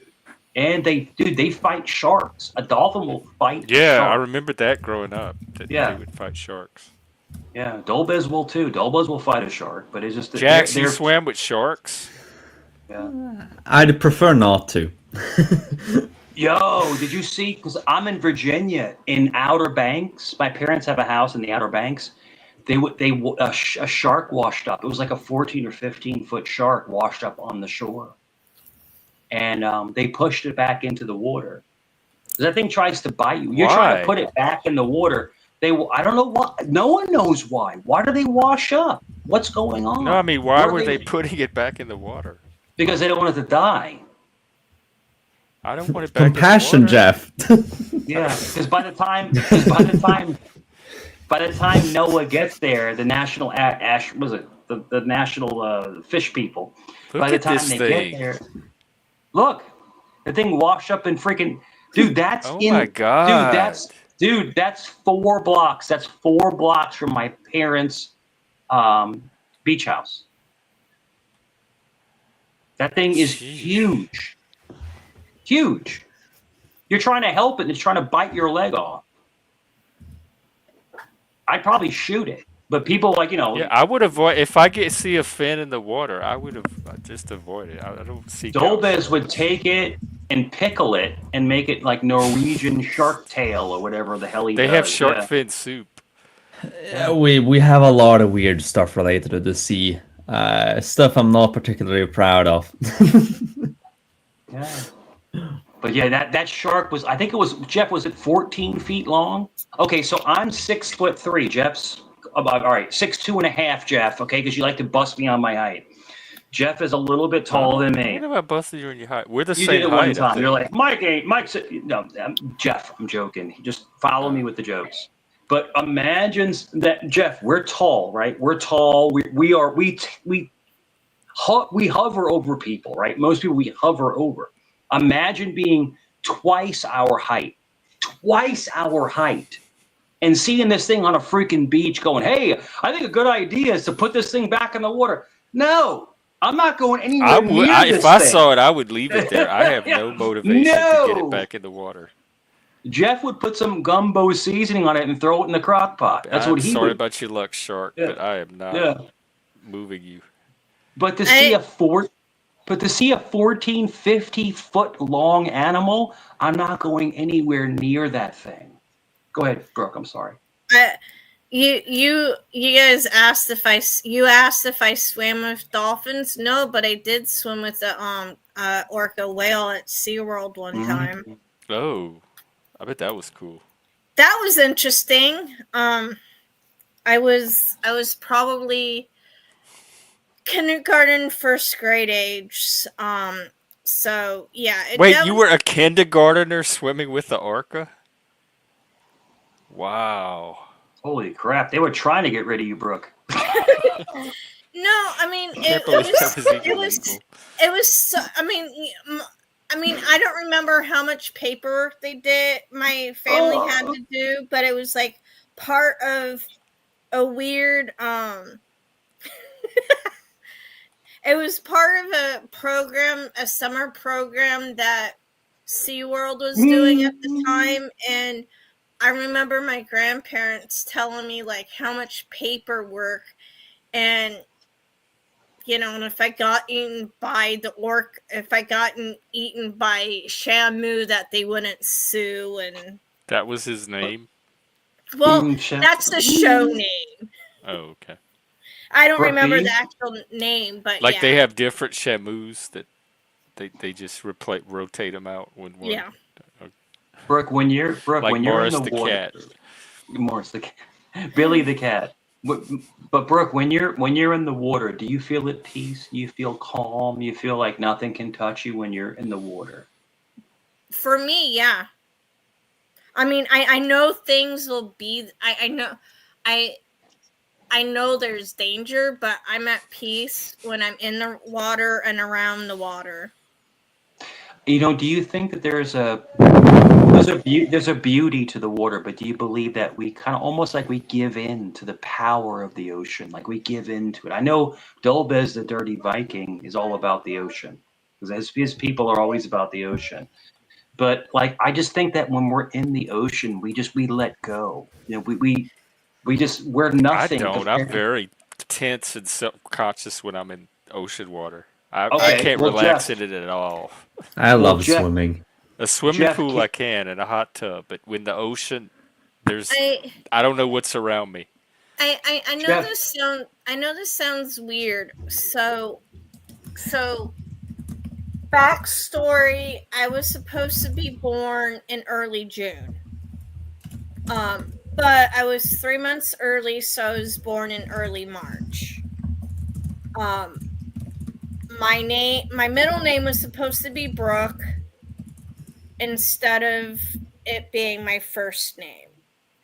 And when I was born, my parents are huge into astrology, and I was born. I was born a Pisces, so Pisces is a fish symbol and water sign. Hmm. So my parents decided to make Brooke my first name instead of my middle name Just because of your astrology sign? because Brooke means small river or small stream. And so now my middle name my middle name was supposed to be my first name, and my first name, which is Brooke, was supposed to be my middle name. But so I I really think, like, I know a lot of people don't give into the astrology thing, but I think that has a little bit to do with why I enjoy water so much. Weird, Could be. Oh, sorry. by the way, Jeff that was here the other day doing Donald Trump, we're gonna start a series where people can come on panel one at a time, and he'll take a brief look at their charts. We're gonna roll that out in the next week or two. Oh, cool. Brooke, do you think like if it's possible for Gen X Jeff's antlers to like move like arms, do you think he would be like an Olympic champion in swimming? What do you think? I I have can no. swim. Are you sure, Without the Jeff? We haven't antlers. seen it. I like We to haven't, swim. we don't have any evidence of you being able to swim. Where's the All right, well, evidence? We got to took the bottom of swimming. this. My mom took us to swimming lessons when we were very young. We all learned swimming at a very early age. She Dolbez took just you wants to to see lessons? Yeah, we were taught. Dolbez. You just want to see Jeff shirtless. That's all it is. You just want to see Jeff shirtless. Just There's admit it. Just admit anybody it. can see me shirt. There's plenty of streams of me shirtless. You can go check out Mardi Gras. No, but you should teach your kids to swim by yourself, because that's a very, like, I still remember being taught to swim by my parents, just as I remember being taught to ride a bike. Like, it is a good bonding moment to do. It's So like we took her for.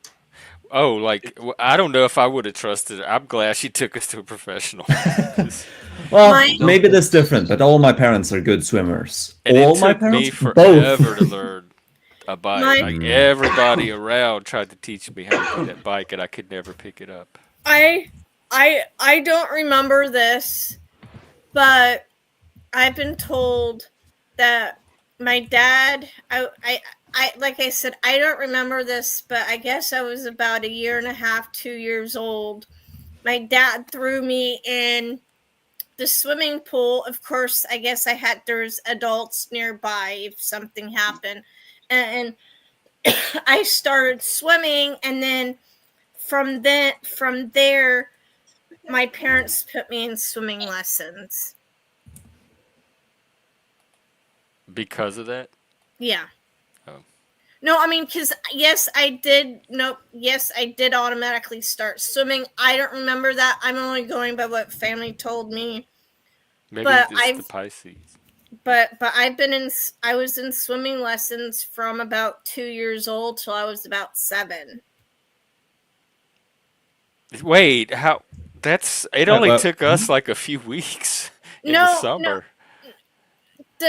So in California, or at least where I grew up, certain age levels, and each age level, not just age level, but each, like you could be like 5 in beginners or 5 in 5 advanced, but each step that you took, you learned something more. Like it wasn't just swimming lessons, it was also learning how to help people if they were drowning. Oh, that's And way beyond. Yeah, but even that, you don't need years and years of I mean, but the thing swimming is, lessons. That's somebody just trying to make money. and the swimming lessons that I was also in wasn't just swimming pool, it was also the ocean. It's the swimming works the same in both of them. Yes, but there is yes, salt though, slightly yes, differently because you have to account for the buoyancy. No, your Yes. body Jeff, naturally honestly, adjusts to that. I was Jeff, gonna I've say, never had to learn anything different to swim in the ocean. I was gonna No, say yes and no, because there's no riptides in swimming pools, but there are Jeff, riptides in the ocean. Yeah, you just have Jeff, to avoid them. I dated a girl in my 20s. She was an ocean lifeguard for Virginia Beach, ocean lifeguard service. Dude, the riptides, like you said, and the currents in the ocean are completely wicked, bro.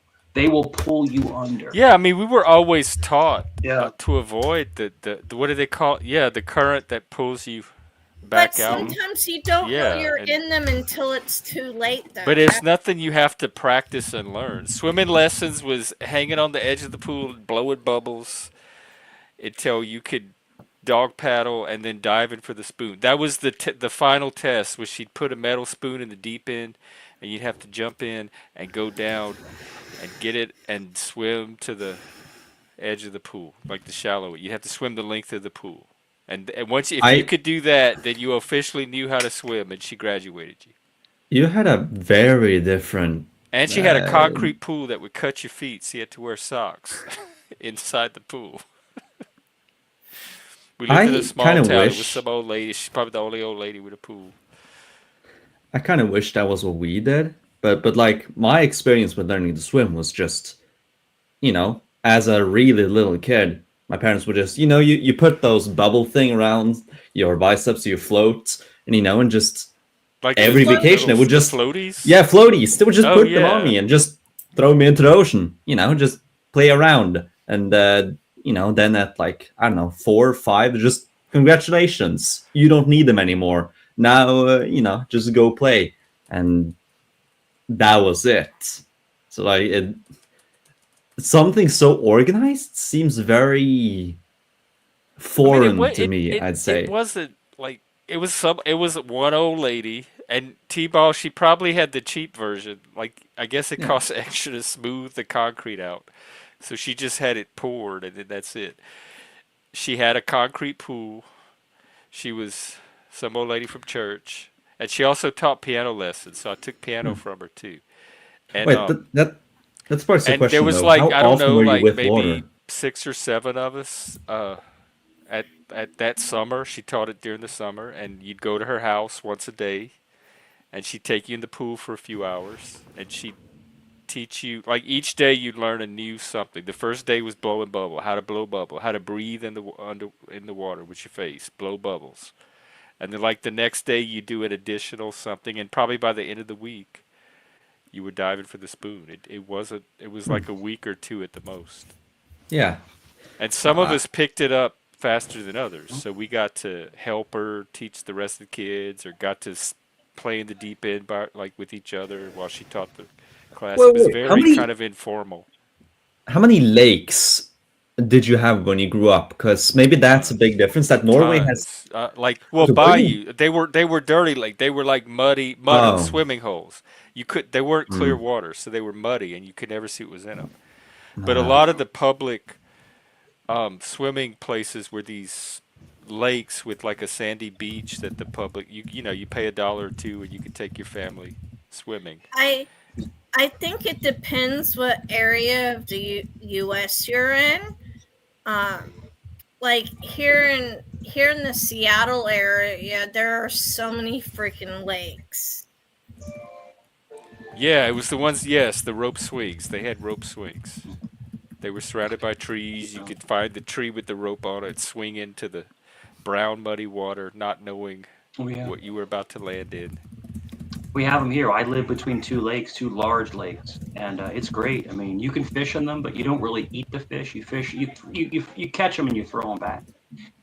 But because they're, like I said, they're muddy water lakes. They're not clear. They're not fit Yeah. into the ocean. So people don't understand that when you're fishing like a freshwater lake or something like that, you want it to feed into the ocean to filter out the fish, because the fish are usually carp or really dirty catfish. Because I love fish. I eat fish all the time. But you have to be careful because some fish are really they're nasty tasting. So you have to be careful when you fish. I think they're all Dolbez, I know. nasty taste. Dolbez, I know you get the finest like herring and all this other freaking high-end fish. Where you're at. Because they're deep, cold waters that are filtered. I mean, I'm not putting you down. I'm saying you get the best fish. In areas like Sweden and Norway, they have the best quality fish. In Alaska, the best quality fish. But like here in America, you have to be careful where you're fishing, because some of the fish they're stinky. They're smelly, slimy. Yeah, fish. that's why I don't eat fish. They stink. I can't even walk by a seafood counter at a grocery store. It smells so bad. What? No. The Oh fish my is so god. delicious. Gross. I can't even Jeff, go in a I had sushi restaurant. I have to wait outside while my friends eat their sushi. I I had have to fish. admit a sin though, because I don't fish much at all. I'm a very poor fisher. I know how to throw, I know how to fish, but I don't usually do it, and I think that's mostly because the place we fish at our cabin, that lake, it's the biggest lake in Scandinavia, but it doesn't. We just can't catch fish there for some reason. We try and try and try, but we never manage. So I think Ugh. that area we're fishing just isn't fertile at all. But I have caught fish a few times, and they were all strange. Like one time we were out on a rowboat. Like this was some school camp, like summer camp for the last year of elementary school. You'd go with your whole year group. You'd go to this summer camp and whatever. Like we were out on a rowboat and we like rowed over, and we were on top of a big steam of fish. So we probably reeled in like 20 fish. I don't remember the kind. Was it mackerel? Mackerel, I think. Mackerel. Yeah, I think Yeah, mackerel. Like mackerel. we got in like 20 mackerel. It was surreal. Just throw it in, someone bit, get it out, throw it in again, and like just on repeat. But since then, that's like that single 5 minutes, I caught more fish than in the rest of my life combined, and I still haven't caught more fish. I think fishing is something. I said this the other day on might not have been Jeff's another panel. Everyone listening should learn how to hunt and fish. Everyone should know how to. Why? Just Nobody know. needs to hunt their food in this day. If you live Says anywhere near even a small town. says Jeff now. If crap hits the fan, it's good. It's good to know Well, how I'll deal to with it hunt. then. I'll learn how to hunt then. I can pick it up quickly. They took me hunting as a It's kid. I just hated it.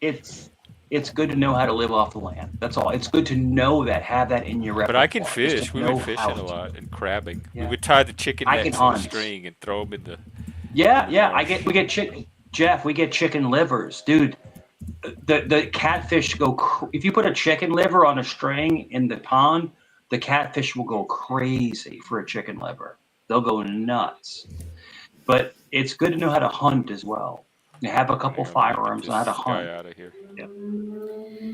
I mean, I don't Why is disagree, he- but A Snoopy fishing. That's funny. what are you Why gonna is say, what? Brooke? I was gonna say something to Tidbar to Oh no, stop. no! Ignore the troll. There's trolls in chat. Don't even feed them. Don't Okay. even call attention to It's a them. sock. Yeah, Brooke, it's a sock. I know who it is. You It's a too, sock Mike. account. Don't even call attention to It's them. all right. It's all right. We're It's a doing sock good. account. I like where Yeah. the fish conversation is. You know, but the biggest I thing is really that, you know, want.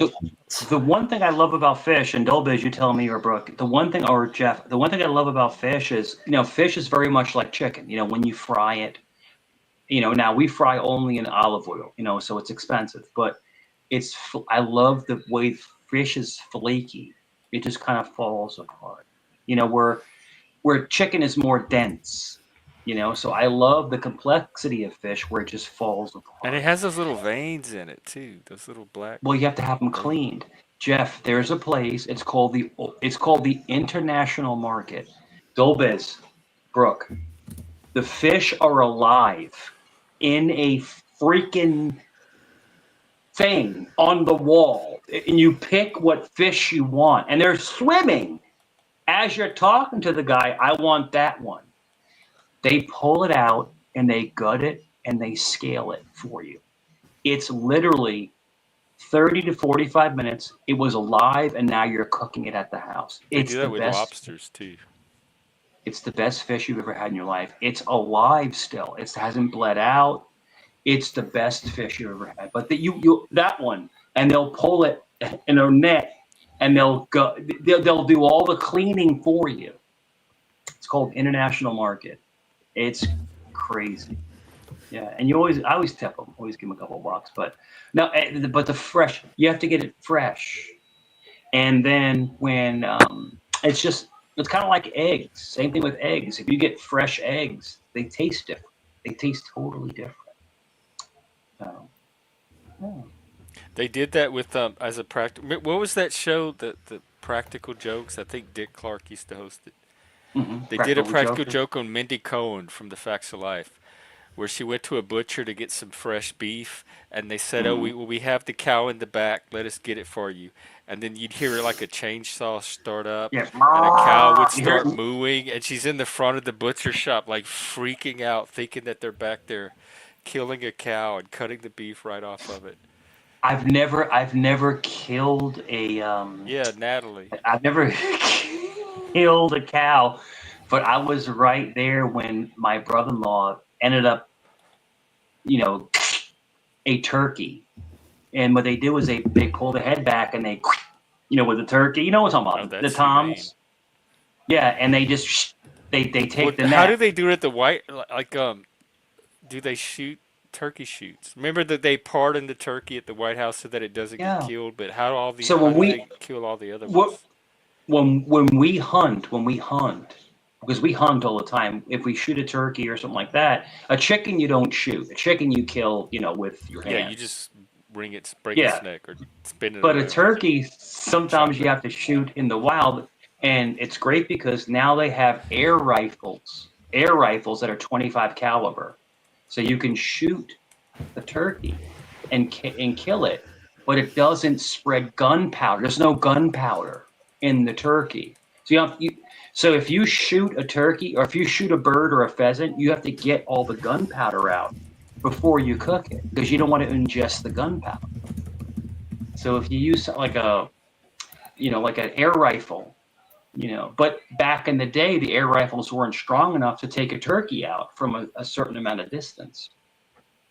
So yeah, but I was there, and my brother-in-law goes, I got it, man, because he's country, and he goes, Wait, I thought you grew up in. Oh, your brother-in-law. Never mind. my brother-in-law, he's country, he's from Texas, and they live in Carolina.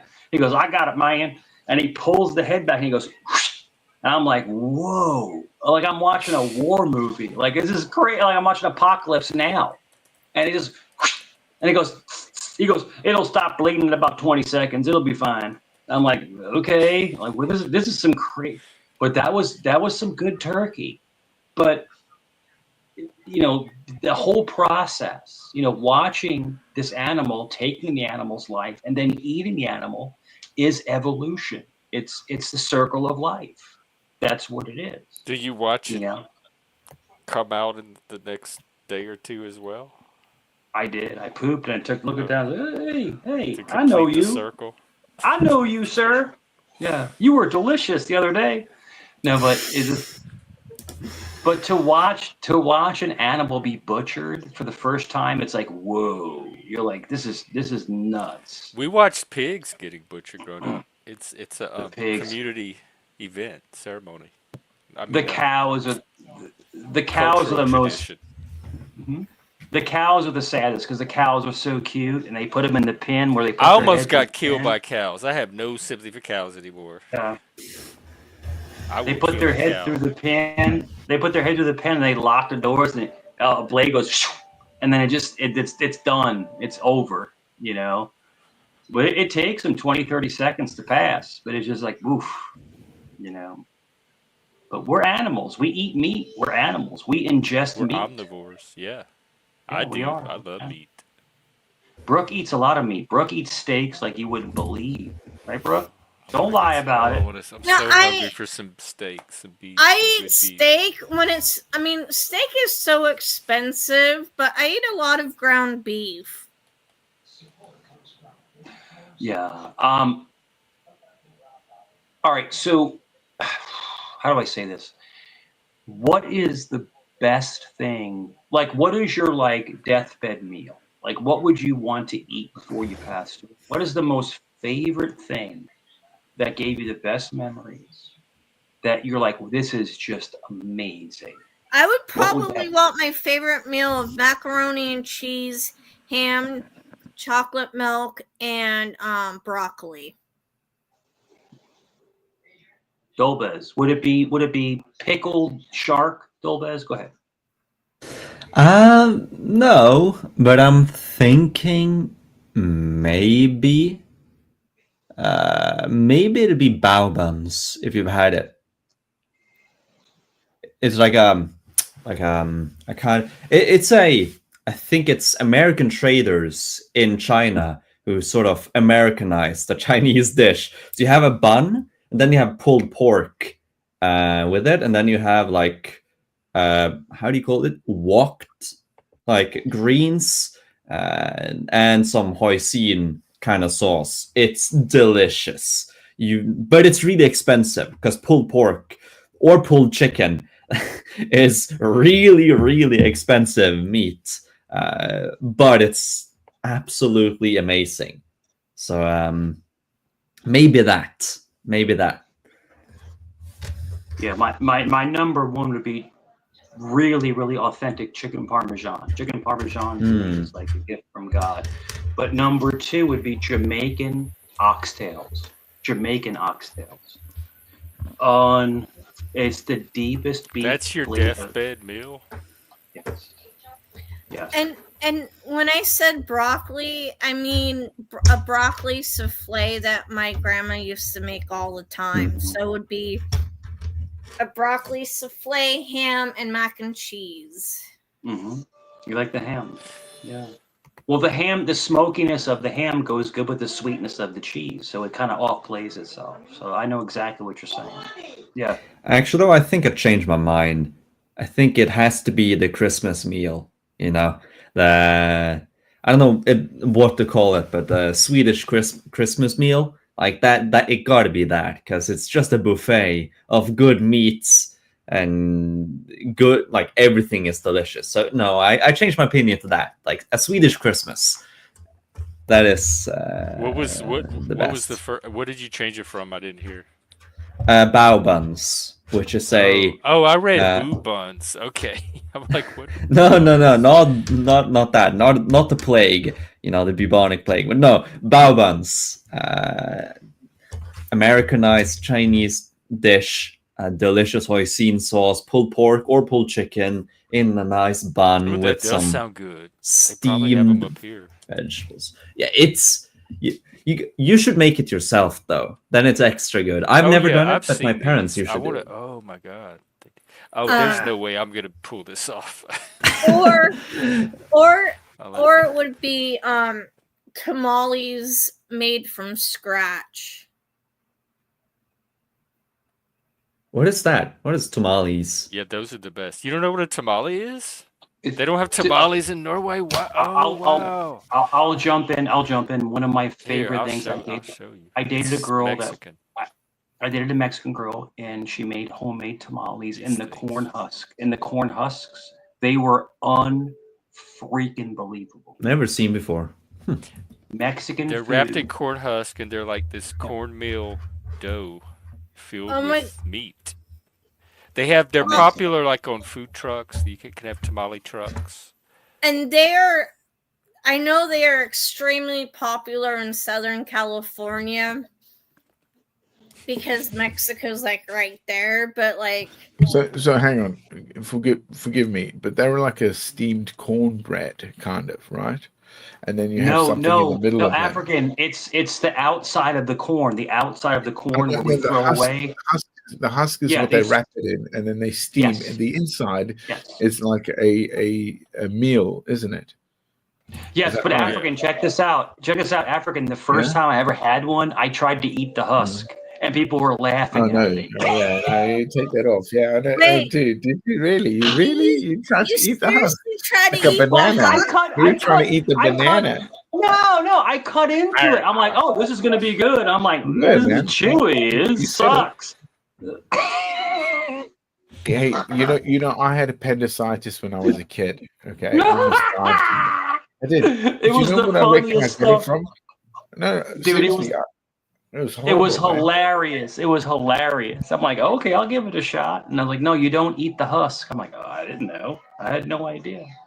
But yeah. I gave it to Dolbez finished it. I gave it to Dolbez. He finished the husk. He finished it. So. What's a pre-made cabbage mix? Oh, you mean like chopped, like chopped up, mixed greens and stuff. Okay. What about your appendicitis, African? So when I got appendicitis, I ate a what was it? A stick of sugar cane, and it was the fibers that went through my gut and ended up lodged in there, and I literally almost died, like, because it was really, really the worst ever. Awful. Proper got that close, but it was being an idiot, thinking I can eat that, not just thinking the juice. Dickhead. Tamales. I swallowed some of the fibers, screwed my gut up. Bad, man. It's horrible. Ugh. Don't do it. But also, gut culture is actually amazing, and you've got to always look after your gut culture and your teeth as well. Teeth, gut culture are the main things. Especially when you see the brain going. If you get into probiotics, what Jeff just said, he beat me to it. Probiotics, that Greek yogurt, the Greek yogurt, that really heavily Greek yogurts, they're so good for your stomach health. They really are. Go ahead, Jeff. I'm hungry for yogurt now. Yeah, I went to a doctor one time I forgot what it was for, but he told me to get some probiotics. He's like, go to the pharmacy and ask him for probiotics, and I did. And the pharmacist told me to eat yogurt. He's like, you need to get you some yogurt. Like, that's better than. He said we don't even like have probiotics, that everybody just gets them from their yogurt. So that's your best bet. Hey everybody, I'm gonna go. Speaking of food, I need to eat, so enjoy. Bye you guys. Good seeing you. Well, Brooke, we love you, Brooke. Good luck on the new job, and I guess we'll talk. I think it's too late to say that now, but don't rain on my parade, bro. All right, just Here, I'll put you right under. Speaking to the void. Yeah. How you doing? I think I'll put after. Dolbez, what is behind that curtain? Is there like a masked gimp behind that curtain? What's going on behind you caught it? It's a window, Mike. It's a window. It's what we to his soul. It's what we keep behind curtains. He showed us the other day. He opened it and everything. Yeah, Dolbez, do you hire African for security for that curtain there? Because I can guarantee Africans there with like an AR-15 just protecting your window there. Yeah, he's Guarantee hidden it. behind that one though. He's like really Yeah. thin, hidden behind that No, one. that's not good. He's African, probably more guns than I I've seen do. you on a few panels, man. You've been getting around. It's awesome to see you, man. It's great to see you running around a little bit. Yeah, always get around, man. Why not? Yeah. Panel hopper. That's what it's about, isn't it? Yeah, Like, it is. introduce You're oneself the and fucking grow. Yeah. blood that Well, keeps these panels going. Right. Well, it's Living the wild panel because life. Untrackable is unshaven now, so you're the only beard master left. Like you're hanging on to the whole beard culture. You're the last one left. You're the holdout. Are people giving up them beards, are they? I don't And know. being like, Chuck doesn't come around here. you want to say it? Oh, yeah. Young and naive. African, did you see when Dolbiz put on a clip-on beard that one time? He tried to say, "This is my beard." It was so fake. It was just fake. Like Dolbiz, just stop. All right. I just got a Photoshop though. I just got to take a picture and put my hair at the bottom. Do it. That'll look real good. You look like Lincoln. Oh, I need that. You know the Muslim beard where you have just at the edge. You know, nothing here, nothing there, just out from the edge. I maybe I should get that in like 10 years when I can. Yeah, I guess in your genetic time they can give it to you, you know, because you're that young. So you can go and get some upgrades. Yeah, maybe I can. Naturally.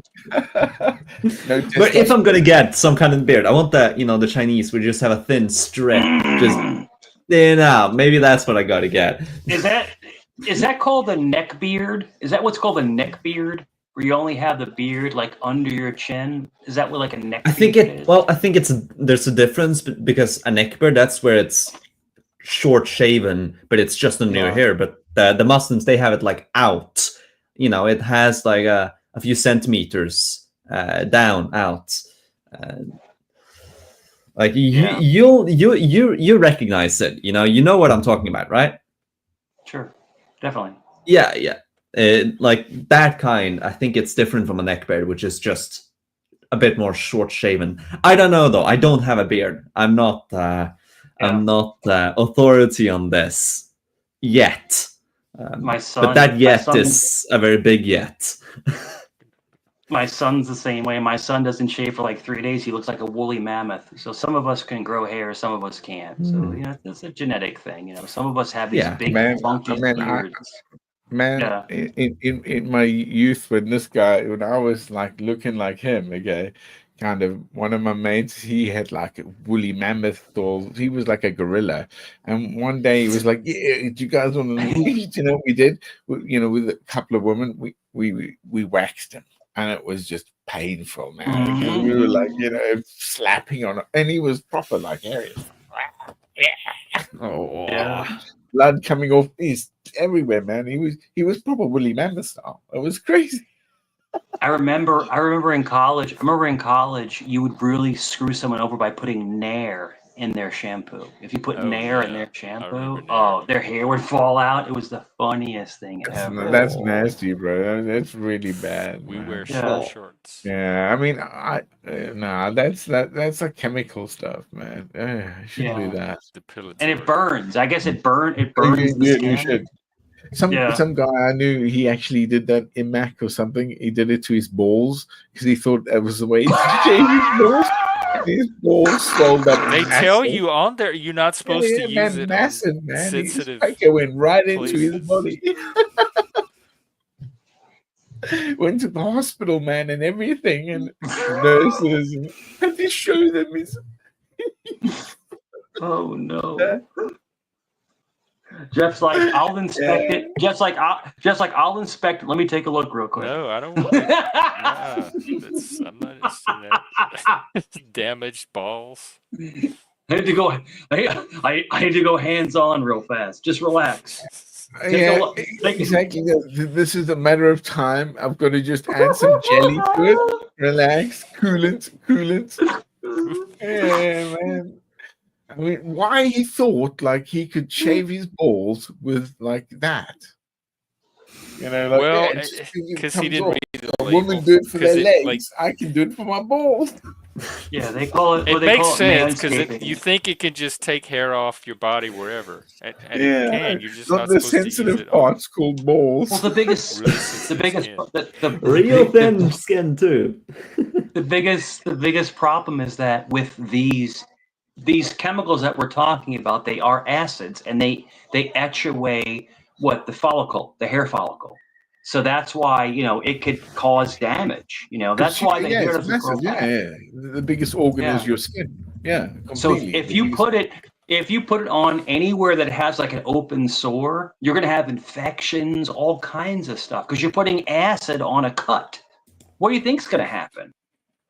So, but Dr. Jeff will make it all right. Dr. Jeff will take care of it. He'll fix it. He's got Well, his I am not a ball doctor. Don't bring Jeff that has to his me. Jeff has his MD antlers on. He will fix it. He'll write your prescription. His balls are that big. Actually, I reckon that would be the perfect. I wish I could actually do that again. Imagine that when it was there, and Jeff's antlers are right underneath his balls because they're so swollen. Plastic. I Jeff think will you've get lost the plot. Yeah, Jeff. Plastic. Jeff I will want to get keep it lost. leave it where it is. Yeah, plastic. Jeff will get balls deep in that issue. He'll get balls deep in that issue. So we'll leave it there. We'll just leave it there. So, but Jeff, talking about balls, hey, let's get into something else. But anyway, yeah. Any You other ever see stuff? your balls move on their own? What is like other than when they're like swinging and dangling? Hmm. I can't remember ever seeing them move on their own. Not Just many. walking a little. Not many people can do it, but there are some people, men and women, that can move their nether regions. They can make them flex and move. So there are people that can do that. Move their pishkadil, their pee. Or I had my ex; she could flex. So yeah, make it tight out of nowhere. So there are people. Yeah, I mean, yeah, women can do that. Yeah, that's the common shit. Yeah. Yeah, of course. Yeah, there is always Yeah. a tantra. It's tantra, isn't it? The tantra. And it was- yeah, I was studying that. Tantra at one time. Well, yeah, that's what it myself, is. Like yeah, they're but I all like the practice with- tantra of the Yeah. body, like what you control. It was always very appreciated. Thank you, ma'am. I appreciate what you're doing right now. So it was nice. It was nice. Dolbez, hold your ears, man. You're too young to hear this stuff. Just hold your ears. He's a college kid. This is where we want him to have some good information to like exposure than what he might pick up at college. Dolbez, me, Jeff, and Plastic have had some filthy times in our lives, so you don't need to be hearing this kind of stuff. You're talking about Plastic. Plastic's an African UK soldier. He's probably done things that defiled everything. Like he's done some horrendous things. Like upside down on like a sex swing. With 6 women. Like don't lie, Plastic. You are a filthy man. No. In military terms, yeah, to that. But seeing that and knowing fuckers like yourselves, completely, yeah. In terms of like, oh, you want to get on this action? No, thank you. I'm going on my own fucking roll.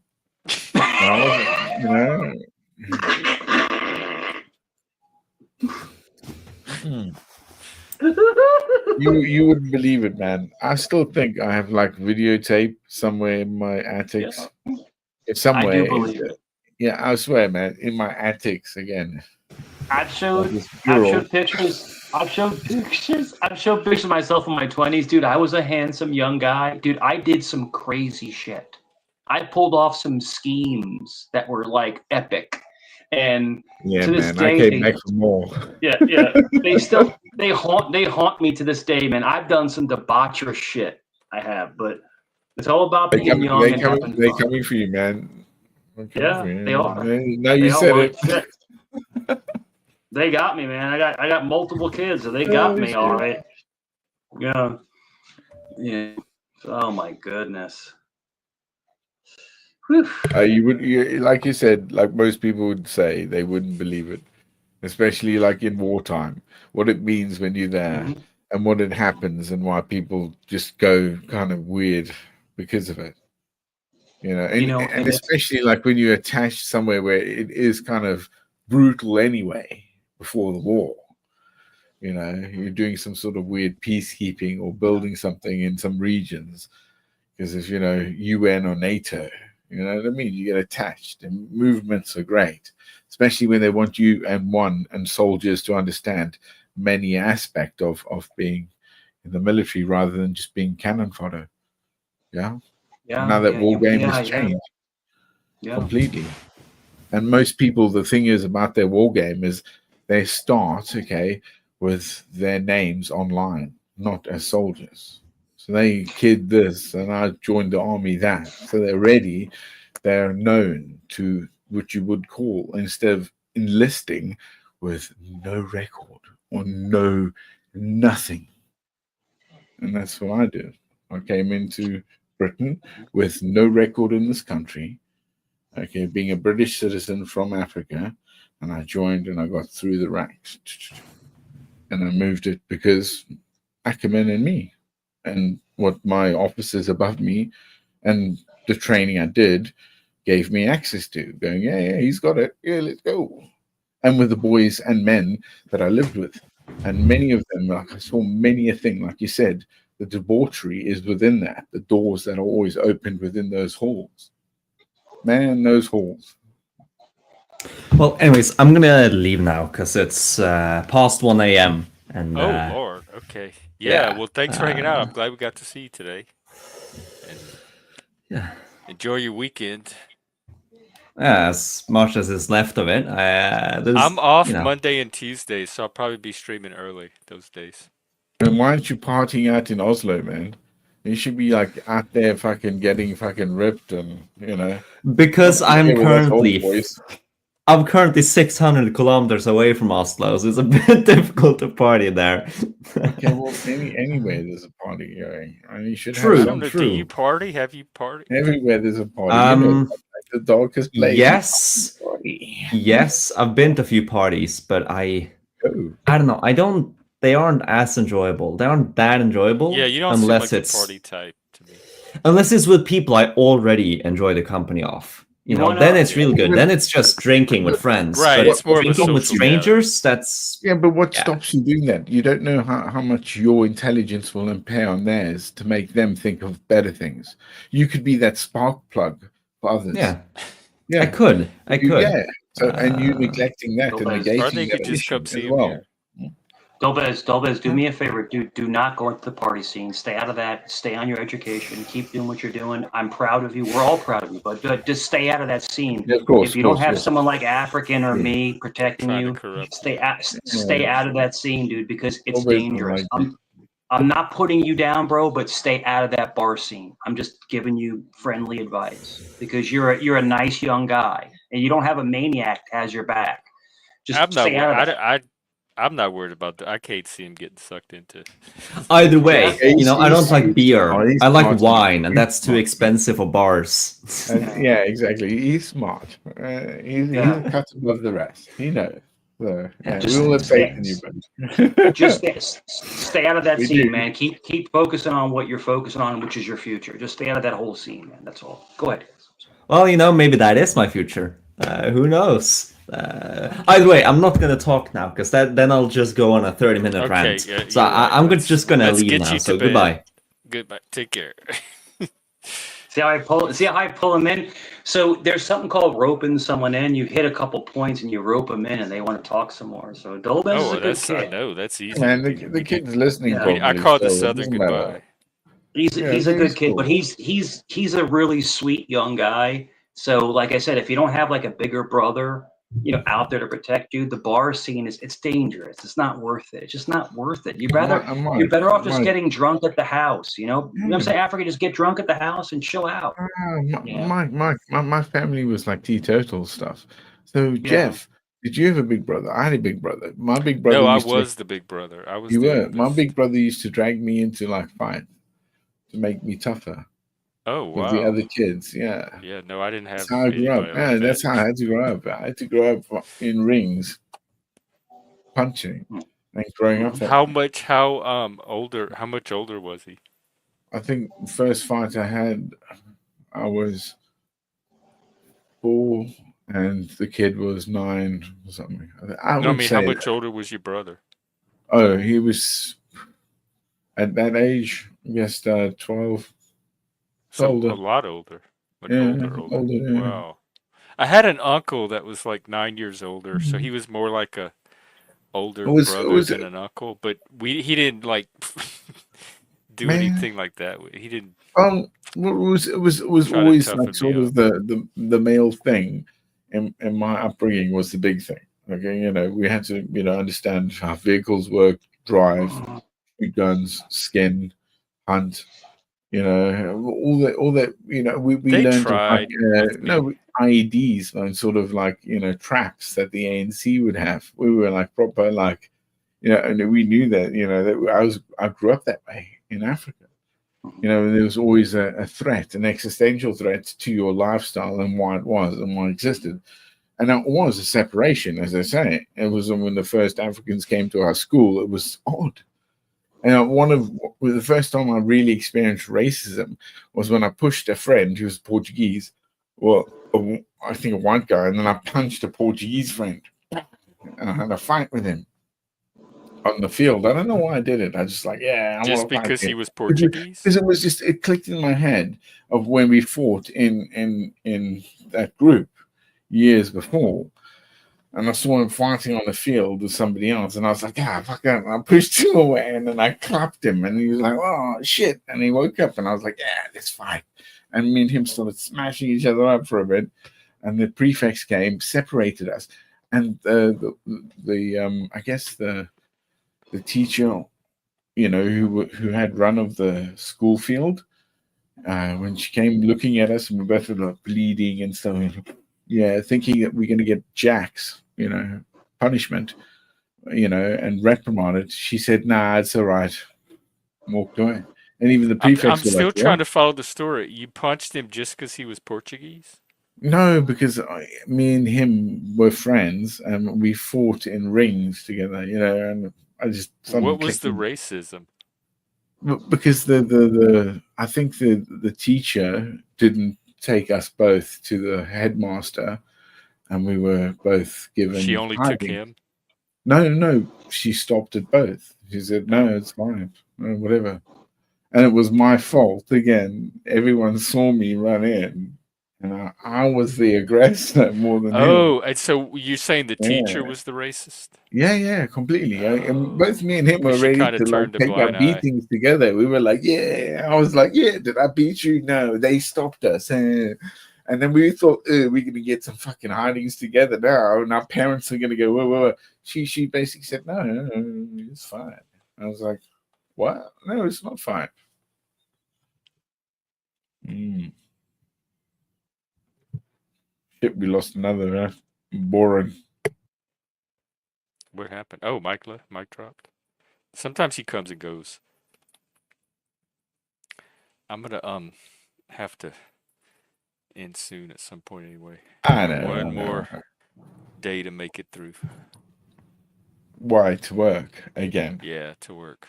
And How then many days? tomorrow is like my Friday, so I'll be able to go a lot longer. What do you cook? Do you cook? No.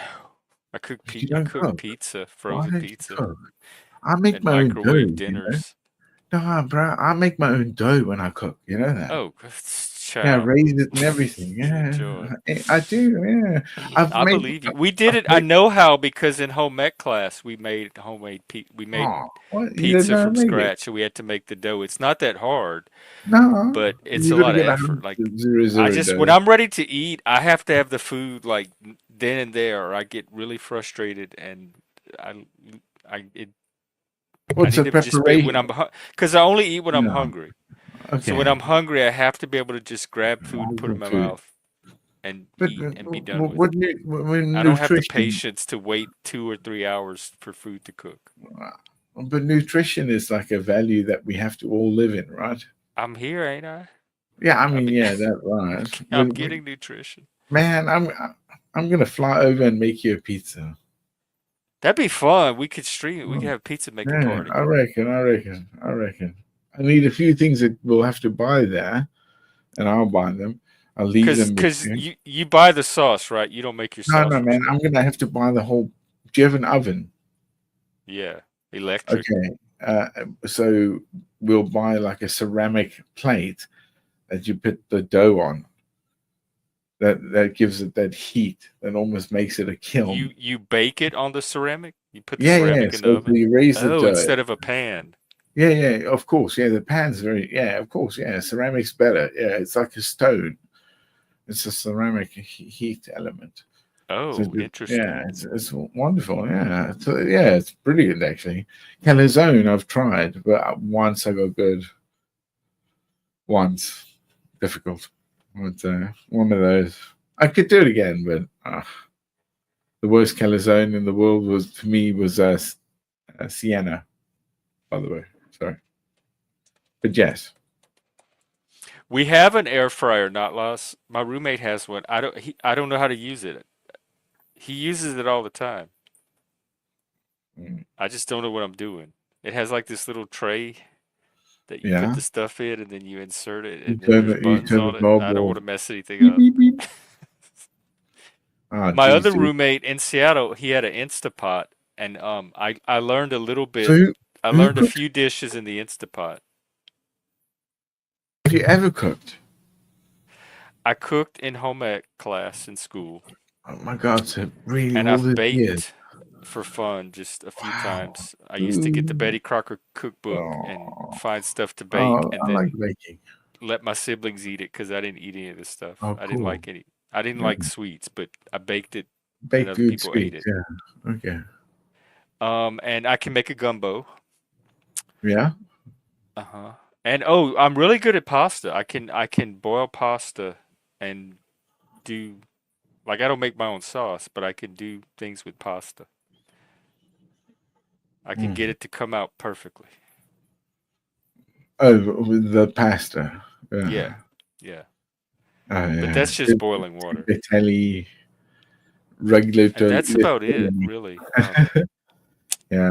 I do. I've loved food forever, I think. I can make muffulettas, but that's not really cooking involved. You just have to know how to put together the olive mixture and make a sandwich Okay.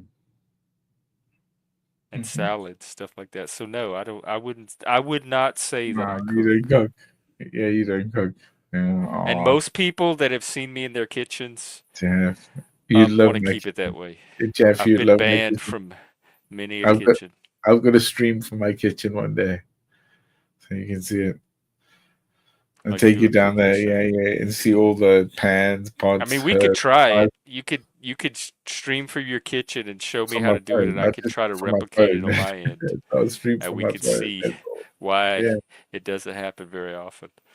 I mean, I think food is just brilliant, and the nature of it, nature of food, like even plants, of the birds eat the seed or the fruit and then poop it out. You know, other things bury them, and the nature of growth and rebirth, as well as flavor within that. I mean, who'd you believe, man, that some of the, again, what we're going to with herbs and spices, man, or again, very good for you. Food is everything, buddy. Eat well. Yeah, I wish I had the budget to do better quality food. I did in Seattle. I ate a lot better. Plus, everything was very accessible. I could pretty much, I had access to everything right there at my fingertips. Yeah. All Here, there's right. just a grocery store and whatever you can make with what's in there. I always think it's what you can always do. There's always resource. And again, I would also say, being you American and me from Africa, that we have to utilize what we have. That's why Africa is a weirdly, Oh diverse my God. world. It's Thank one you of the so most much. diverse. This I know deserves it's some 20 bucks. fanfare. I'm trying to hit you to $100. You got to get $100, and you can withdraw it. So Oh, why well, not? well, that's the minimum. I have to make Yeah, 100 each month yeah. just to get a Yeah, check. so I'm Well, I I'm sure trying to hit it. appreciate it. Let's get that deserves some fanfare. Thank you, Man, sir. it's only $20, man. That means a lot. I know, oh, man, it's only $20. I'm telling, believe me, that means It's $20. You only get probably like 12 I don't live in a world where something's only $20. That's a big only 20 bucks. No, that I is a gave $20. They take significant most of it away contribution. from us, man. Don't worry, that's the problem. It's all good. And also, seriously, man, uh, I know not everyone's cup of tea. I understand I grind down with people sometimes, and I'm abrasive. Abrasive. Yeah, I feel That's not the sometimes. first word I would use for it. I could think of way more abrasive people. Well, I think You're a little eccentric and that. talkative, but like who is it around here? We like you just fine. Cheers. I needed that. See? I needed validation tonight, actually. Yeah, we know you. I like. I've always enjoyed you. I paid for that validation. That was $20. I think No, you I'd got it. give it to you. I don't. Nah, man. I mean, I see those eyes. It's. I'm a joker, man. You know that. I would be I saying that mean, anyway. truly done What in do my you heart. think I would say if I didn't get 20 Well, bucks? I mean, Something different? to be honest with you, Jeff. I mean, the other night when the last time I was here in the space, if you will, uh, I felt like, especially that I'm not. I didn't even go. It felt childish to me What? in regards, but no, it wasn't you. You were there. Oh, um, Hmm. was it Well, I don't know, your friend who rocked which up. fr- which friend? Maybe what gave you the last rites or something. Oh, I totally You missed it. If know, something happened, I no, totally missed it. well, no, I mean, it's not a. It's just, it just felt immature. Are you I don't even Do you know which remember friend. what? I don't even know which friend. You talking about somebody that comes on the panel? Yeah, I mean, you came on the panel last time I was here, right? You talking about You the one that just left? no, Oh, not okay. at all. I'm talking about before. The last time I was in your chat, you must have a recall on the day. No, I right. don't like not from one stream to another. All right. Okay. It's That's all cool. That's one fine. one time, Oh, one episode to me. geez, Jeff. But No way. Don't tell me, Jeff. That's all good, Jeff. no, they all blur together into one Oh, big I show. bet they do. Don't we all?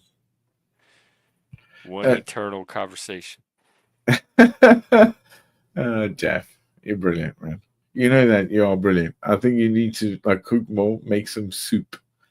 You know, Oh, I soup. love And soup. start, yeah, Yeah, exactly. Start soup making would soup. probably Yeah, be something easy to make. yeah, exactly. Yeah, yeah. And you can make water. Again, water would always be the best start of Yeah. any Like, soup. well, that's what you do with a gumbo. It's just a roux Yeah, of course. and Yeah, I mean, water, I've and then never you made a add your gumbo. ingredients and let it simmer. I've never had a gumbo, proper gumbo. Mm. I mean, I reckon it would probably really suit me well. Is it like French, Cajun? It's African, actually. It's Cajun It's French, yeah, but the yeah, well, it's Cajun French Cajun, comes but from, we I kind know of it's took it from over and West repurposed Africa, it right? from the Africans. Or West Africa. But we Well, added all our own twists. There's Native American elements to it. There's French cool. elements. I mean, the word roux is French. Oh, roux. Yeah, of course. I make a great roux. My cheese sauce. You'd love it. My cheese sauce. And do you know what I'm really good at? Making a fucking consomme.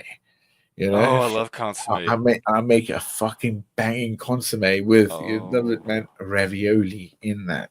Perfect pasta. Again, I know how to make pasta, dough, pizza. Oh my! Oh, I am new. Oof, oof. and I'm so hungry now. Vegetables are my speciality because I was in love with a vegetarian, so I always Oh, used to cook for her. Yeah, like so because she was diabetic, so I just literally always did vegetables, and there's Like less calories. sautéed or grilled. Oh no, man! I mean, there's loads, man. There's like again the Indian influence, the spice, and the palates that can be with. There's loads, man. It's amazing, and you can turn it up. It depends from the carbs to what you use. When I say vegetarian, I mean vegetarian, no meat. Yeah. Yeah. Yeah, so that's it. I do use like I'd say eggs and cheese and butter. Yeah, I guess not ghee. Yeah, there's no substitute for Yeah, butter, yeah, really. yeah. I mean, yeah. Oof, butter and tallow. I mean, no, but that's not the vegetarian side. Shh, cut that off. Well, yeah. I mean, always. I mean, fucking food is the best bet that you always have, guys. Gut health is the best, and teeth. I might pick up some yogurt this week. I used to keep some on hand and just kind of fell out of it. Look what I did. I'm not sure who charcuterie board is, but is this a? It may be a troll account, a sock account, or just somebody new or that Who I don't gives a shit, recognize. Jeff? Welcome provisionally, while I Oh figure out shit! who or what you are. Oh my god! Somebody's become a supporter as well. Look at that! Didn't even see that. Let's check out this person.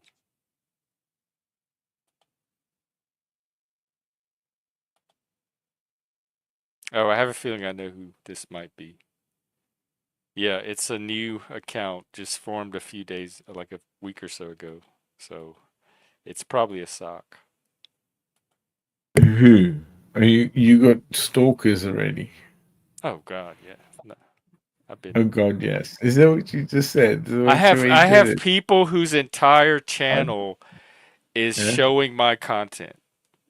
Really? I'm content for like 2 or 3 channels out there. Why? That's all they do. They go live and they Why? restream my content and talk I about it. should. They must restream me then.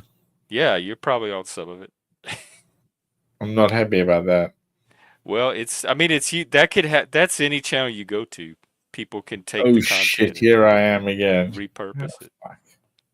This guy gets around a bit. Look at this dickhead. No, it's all right. I mean, hey, you got to get the word out. Send the good news. Yak Cult. I've never heard of that. I'm looking it up I now. love it. Yeah, and What the fuck? eventually Yeah, and nobody gives you're you. probably already gaining quite a reputation. But oh, I don't give a fuck. But Jeff, but you don't get. I mean, the one thing would be if monetary comes in that, because one would say, and I mean this, is how much money you guys have made out of you and your pictures here and what we talk of. Now you could say that YouTube has that and you've given up that right, but it's still who you are. So again, that leads into a lot to say that don't play it. And YouTube takes a third of it too. They Yeah, take I a mean, lot. but it would also be like, how would it be, man? Like defamatory, wouldn't it? We're going defaming somebody because they use their like you say, people are using you on their videos, right? Yeah, I mean it's usually Mm, used in a negative way. in a negative way. I said it. Yeah, sometimes they'll make videos of it and add commentary and graphics and that kind of stuff. Um, it's troll content mostly. What are they Sometimes trolling they'll you on? just do reaction Tell me, what videos are where they they trolling you comment on? on What it are they and trolling you on? just make ugly little But comments what are on they it. trolling you on? Different things. Sometimes it depends. Sometimes the autism, sometimes Okay. being gay. Some of them portray me as a Okay. racist, which is very weird. So it's 3 things. Some people made hateful videos of me getting killed in different ways. What? Really? Yeah. Why? What would they? Why? Yeah, that's how long have That's. you been on the internet though? I There's mean, I people mean, out there like that. yeah. I'm sure. But being an admission to this is. I mean, this is in some way when people are going to play that game and their minds are fucking rotten, right? Yeah, exactly. Yes, there are people on Yeah, the yeah. internet with rotten And minds, they and you choose can't to be really fair. do much about it. As is always said, as in carry thine own cross, is that you choose to do what you want in this world, and you be aware of it, or you're not, or you're trying to be. It's like the law isn't blind, or is it blind? The whole thing with the justice, right? That we've always built ourselves on. And these people, again, like you're saying, are addressing you, this conversation, anything they want to, in any sort of platform with any people, and then making a monetary thing from it, right? From what we are Maybe, sharing right now. Now that again is an aspect of where they use that. That's your right. They take away like the monetary right shouldn't be a human. The human right shouldn't be a human right. It should be economic. honestly don't know if they're making money or how much, but I do Well, I have bet my you they fucking content marked are. as Creative Commons, which There we means go. anybody can use it and repurpose Oh, I hope not. it for like Well, I fucking you can hope get not. Yeah. creative with it. I mean, that's just stupid. I'd say. No, I don't mind. I like seeing what people do with it. So if people I put it out there and people can use it however they want. I don't Okay. I like human creativity, and so I don't mind if they apply it to what I do here. All right. I understand YouTube and the internet and how it works, and I mean I show other people's stuff Google. every now The and then. I'll internet isn't stream YouTube. clips from other Remember people that. and talk You just about said it. I understand YouTube and the internet. Take away the internet from that. You understand YouTube. Um, Tella, I have the Ko-fi link. Yeah, I could do a PayPal. I have a PayPal, but it's my personal PayPal, and I don't want to give out Oh yeah, that true. email Yeah, address. So I'd have to create an entire new PayPal just for this channel, yeah. and Don't do that. I Don't do haven't done it that. yet because I'm just too lazy, and I'm Yeah, not really a fan of PayPal. yeah. I I've mean, had, dude, Jeff. I'm not being an idiot. but I do have the Ko-fi link, which is kind of similar. In Okay. fact, I think the Ko-fi link goes directly to PayPal. Like when people send it there, it automatically gets deposited in my PayPal. So if you're sending to Ko-fi, you're sending to PayPal in a way.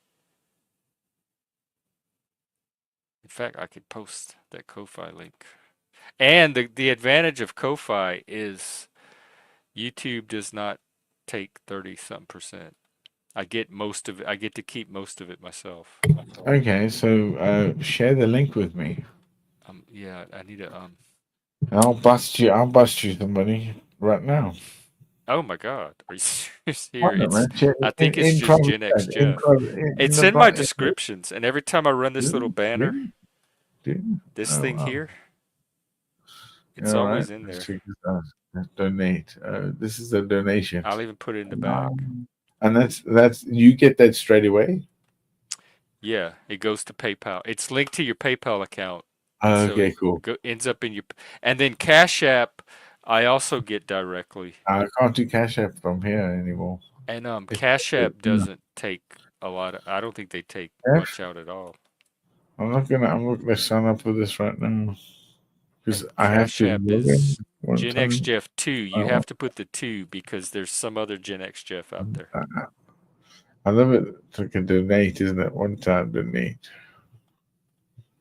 Let's try. What's $20 in British numbers? Was it? Yeah, what's $20? Like what is 20 pounds? Oh, yeah, in Or British. what No, is $20 I in forget what was pounds? it, Let's like see. $25 or something.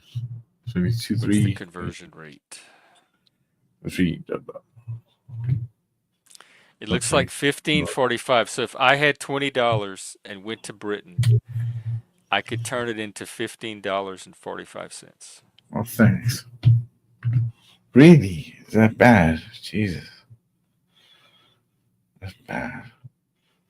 But if you had 20 pounds and came to America, you would have $25.89 here.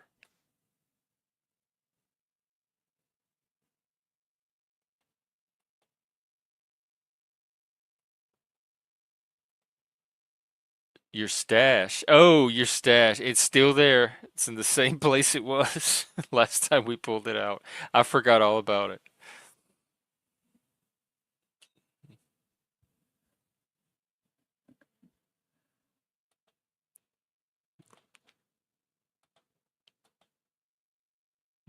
Um, I, I'm not sure. I don't. I'm really bad because I only use American money ever.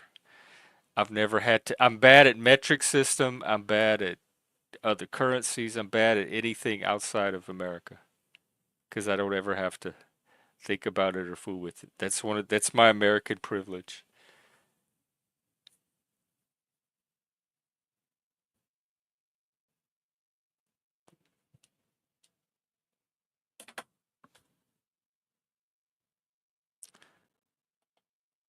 Well, well, I guess I can wrap up. It's getting close to my bedtime anyway.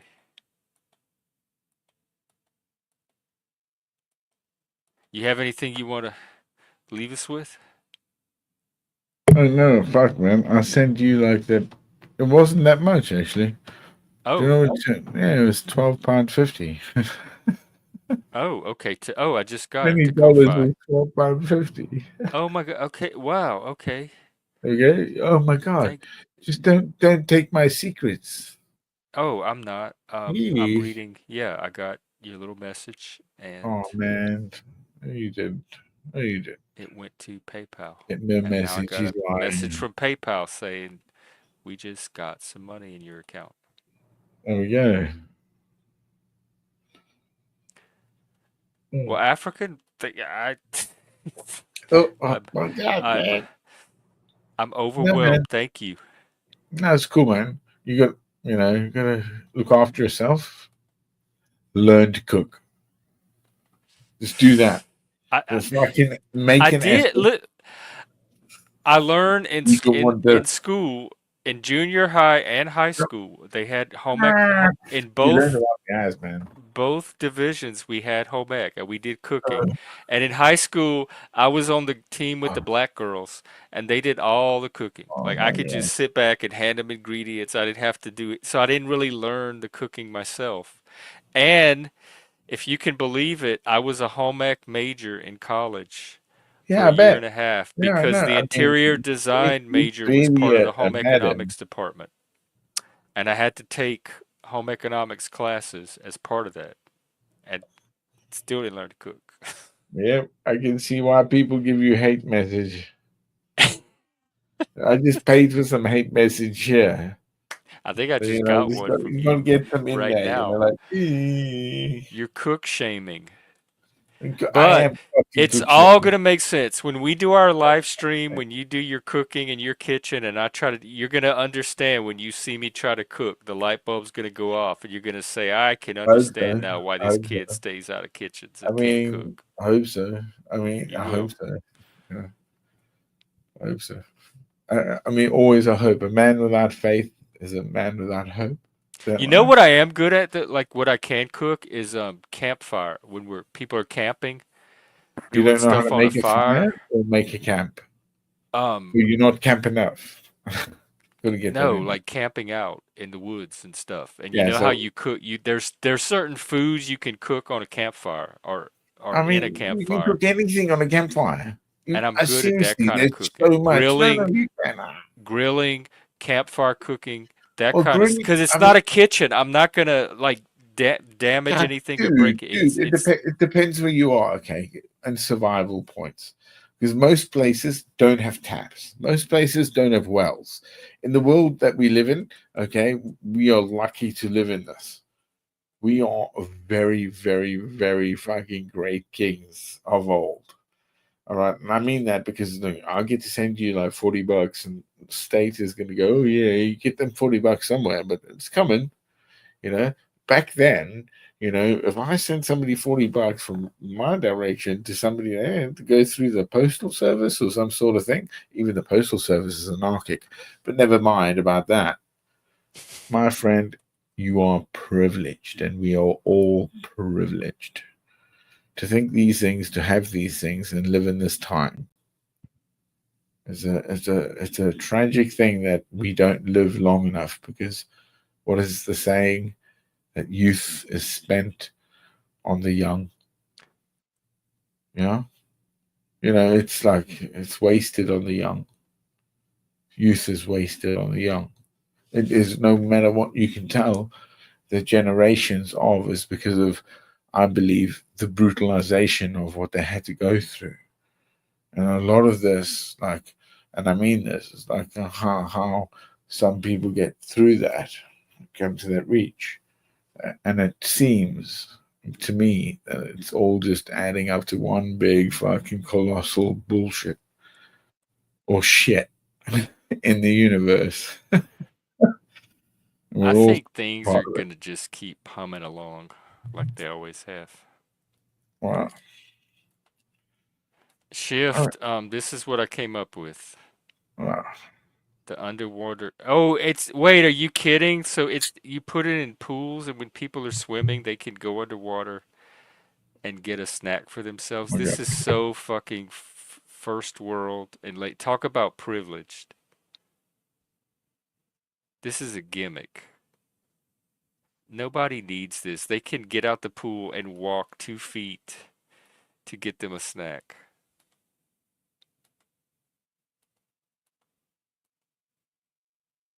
Or no.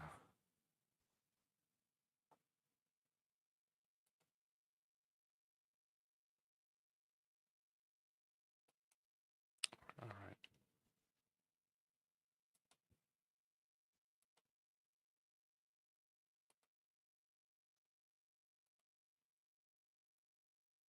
Okay, good, Jeff. I hope you get some good rest, as well as having me on, and everyone. I hope I haven't upset too many people. Oh, who cares if you Yeah. do? Always want to. I don't Imac think or you. no Imac? It's relative to other people. It's wax or I Imac. think Which you one is it? probably upset them very little. I mean, that would be the better way of saying, like, binary. Wax ball bag or Imac ball bag. Like what? We want one of the games I create. It would be that. Oh shit! What type of question is that? It got to give somebody some sort of I don't know what buff. Anyway, You're a trip, I'm dude. sorry. I'm just laughing about bullshit. Hey, thank you and God bless, Jeff. I mean that. You know it. Thank you. Always with Christ us. is King I mean, well, amen to that. and But hail it Satan. is always eternal. That it's always been, and we do not understand those and these things. And look at the children. They're playing with things. They think they're fucking fabulous. Look what I have. It And is children. whatever it is. Well, like we said with that war stream, I guess, was why the Rusk and the NATO is going bullshit. Anyway, much love. Thank you. Take care, African. Thank you Thanks, man. again very, very, very much. Wow, man. VVV and Hey, dude. Hey, dude. Honestly, start cooking some fucking stuff. from my heart to yours. Oh, always. I feel it that way. It's about that way. Well, Dude, I'm not flat Earth. I'm not a flat earth.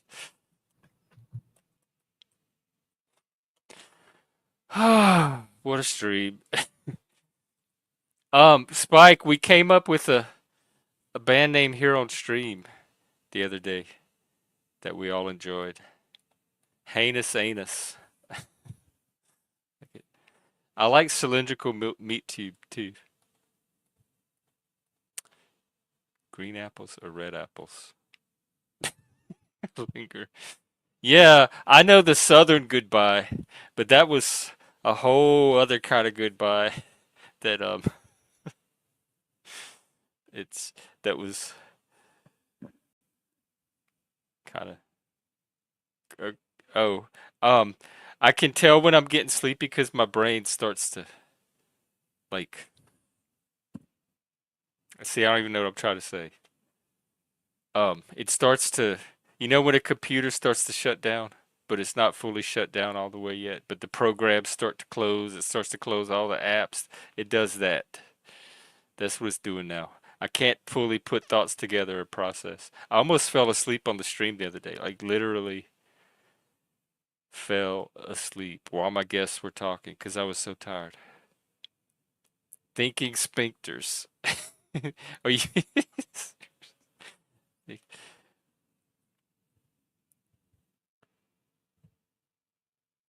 I'm not a Terminator. We've been through that. You quit resurrecting that old debunked narrative and spreading misinformation about me. Believe me, if I was a liquid Terminator, y'all would know it by now. Yes, charge my batteries. That's exactly what I need to do. My device is going out. All right. Have a great Saturday night. Let me see if I can find a panel to send you to. Who's streaming right now?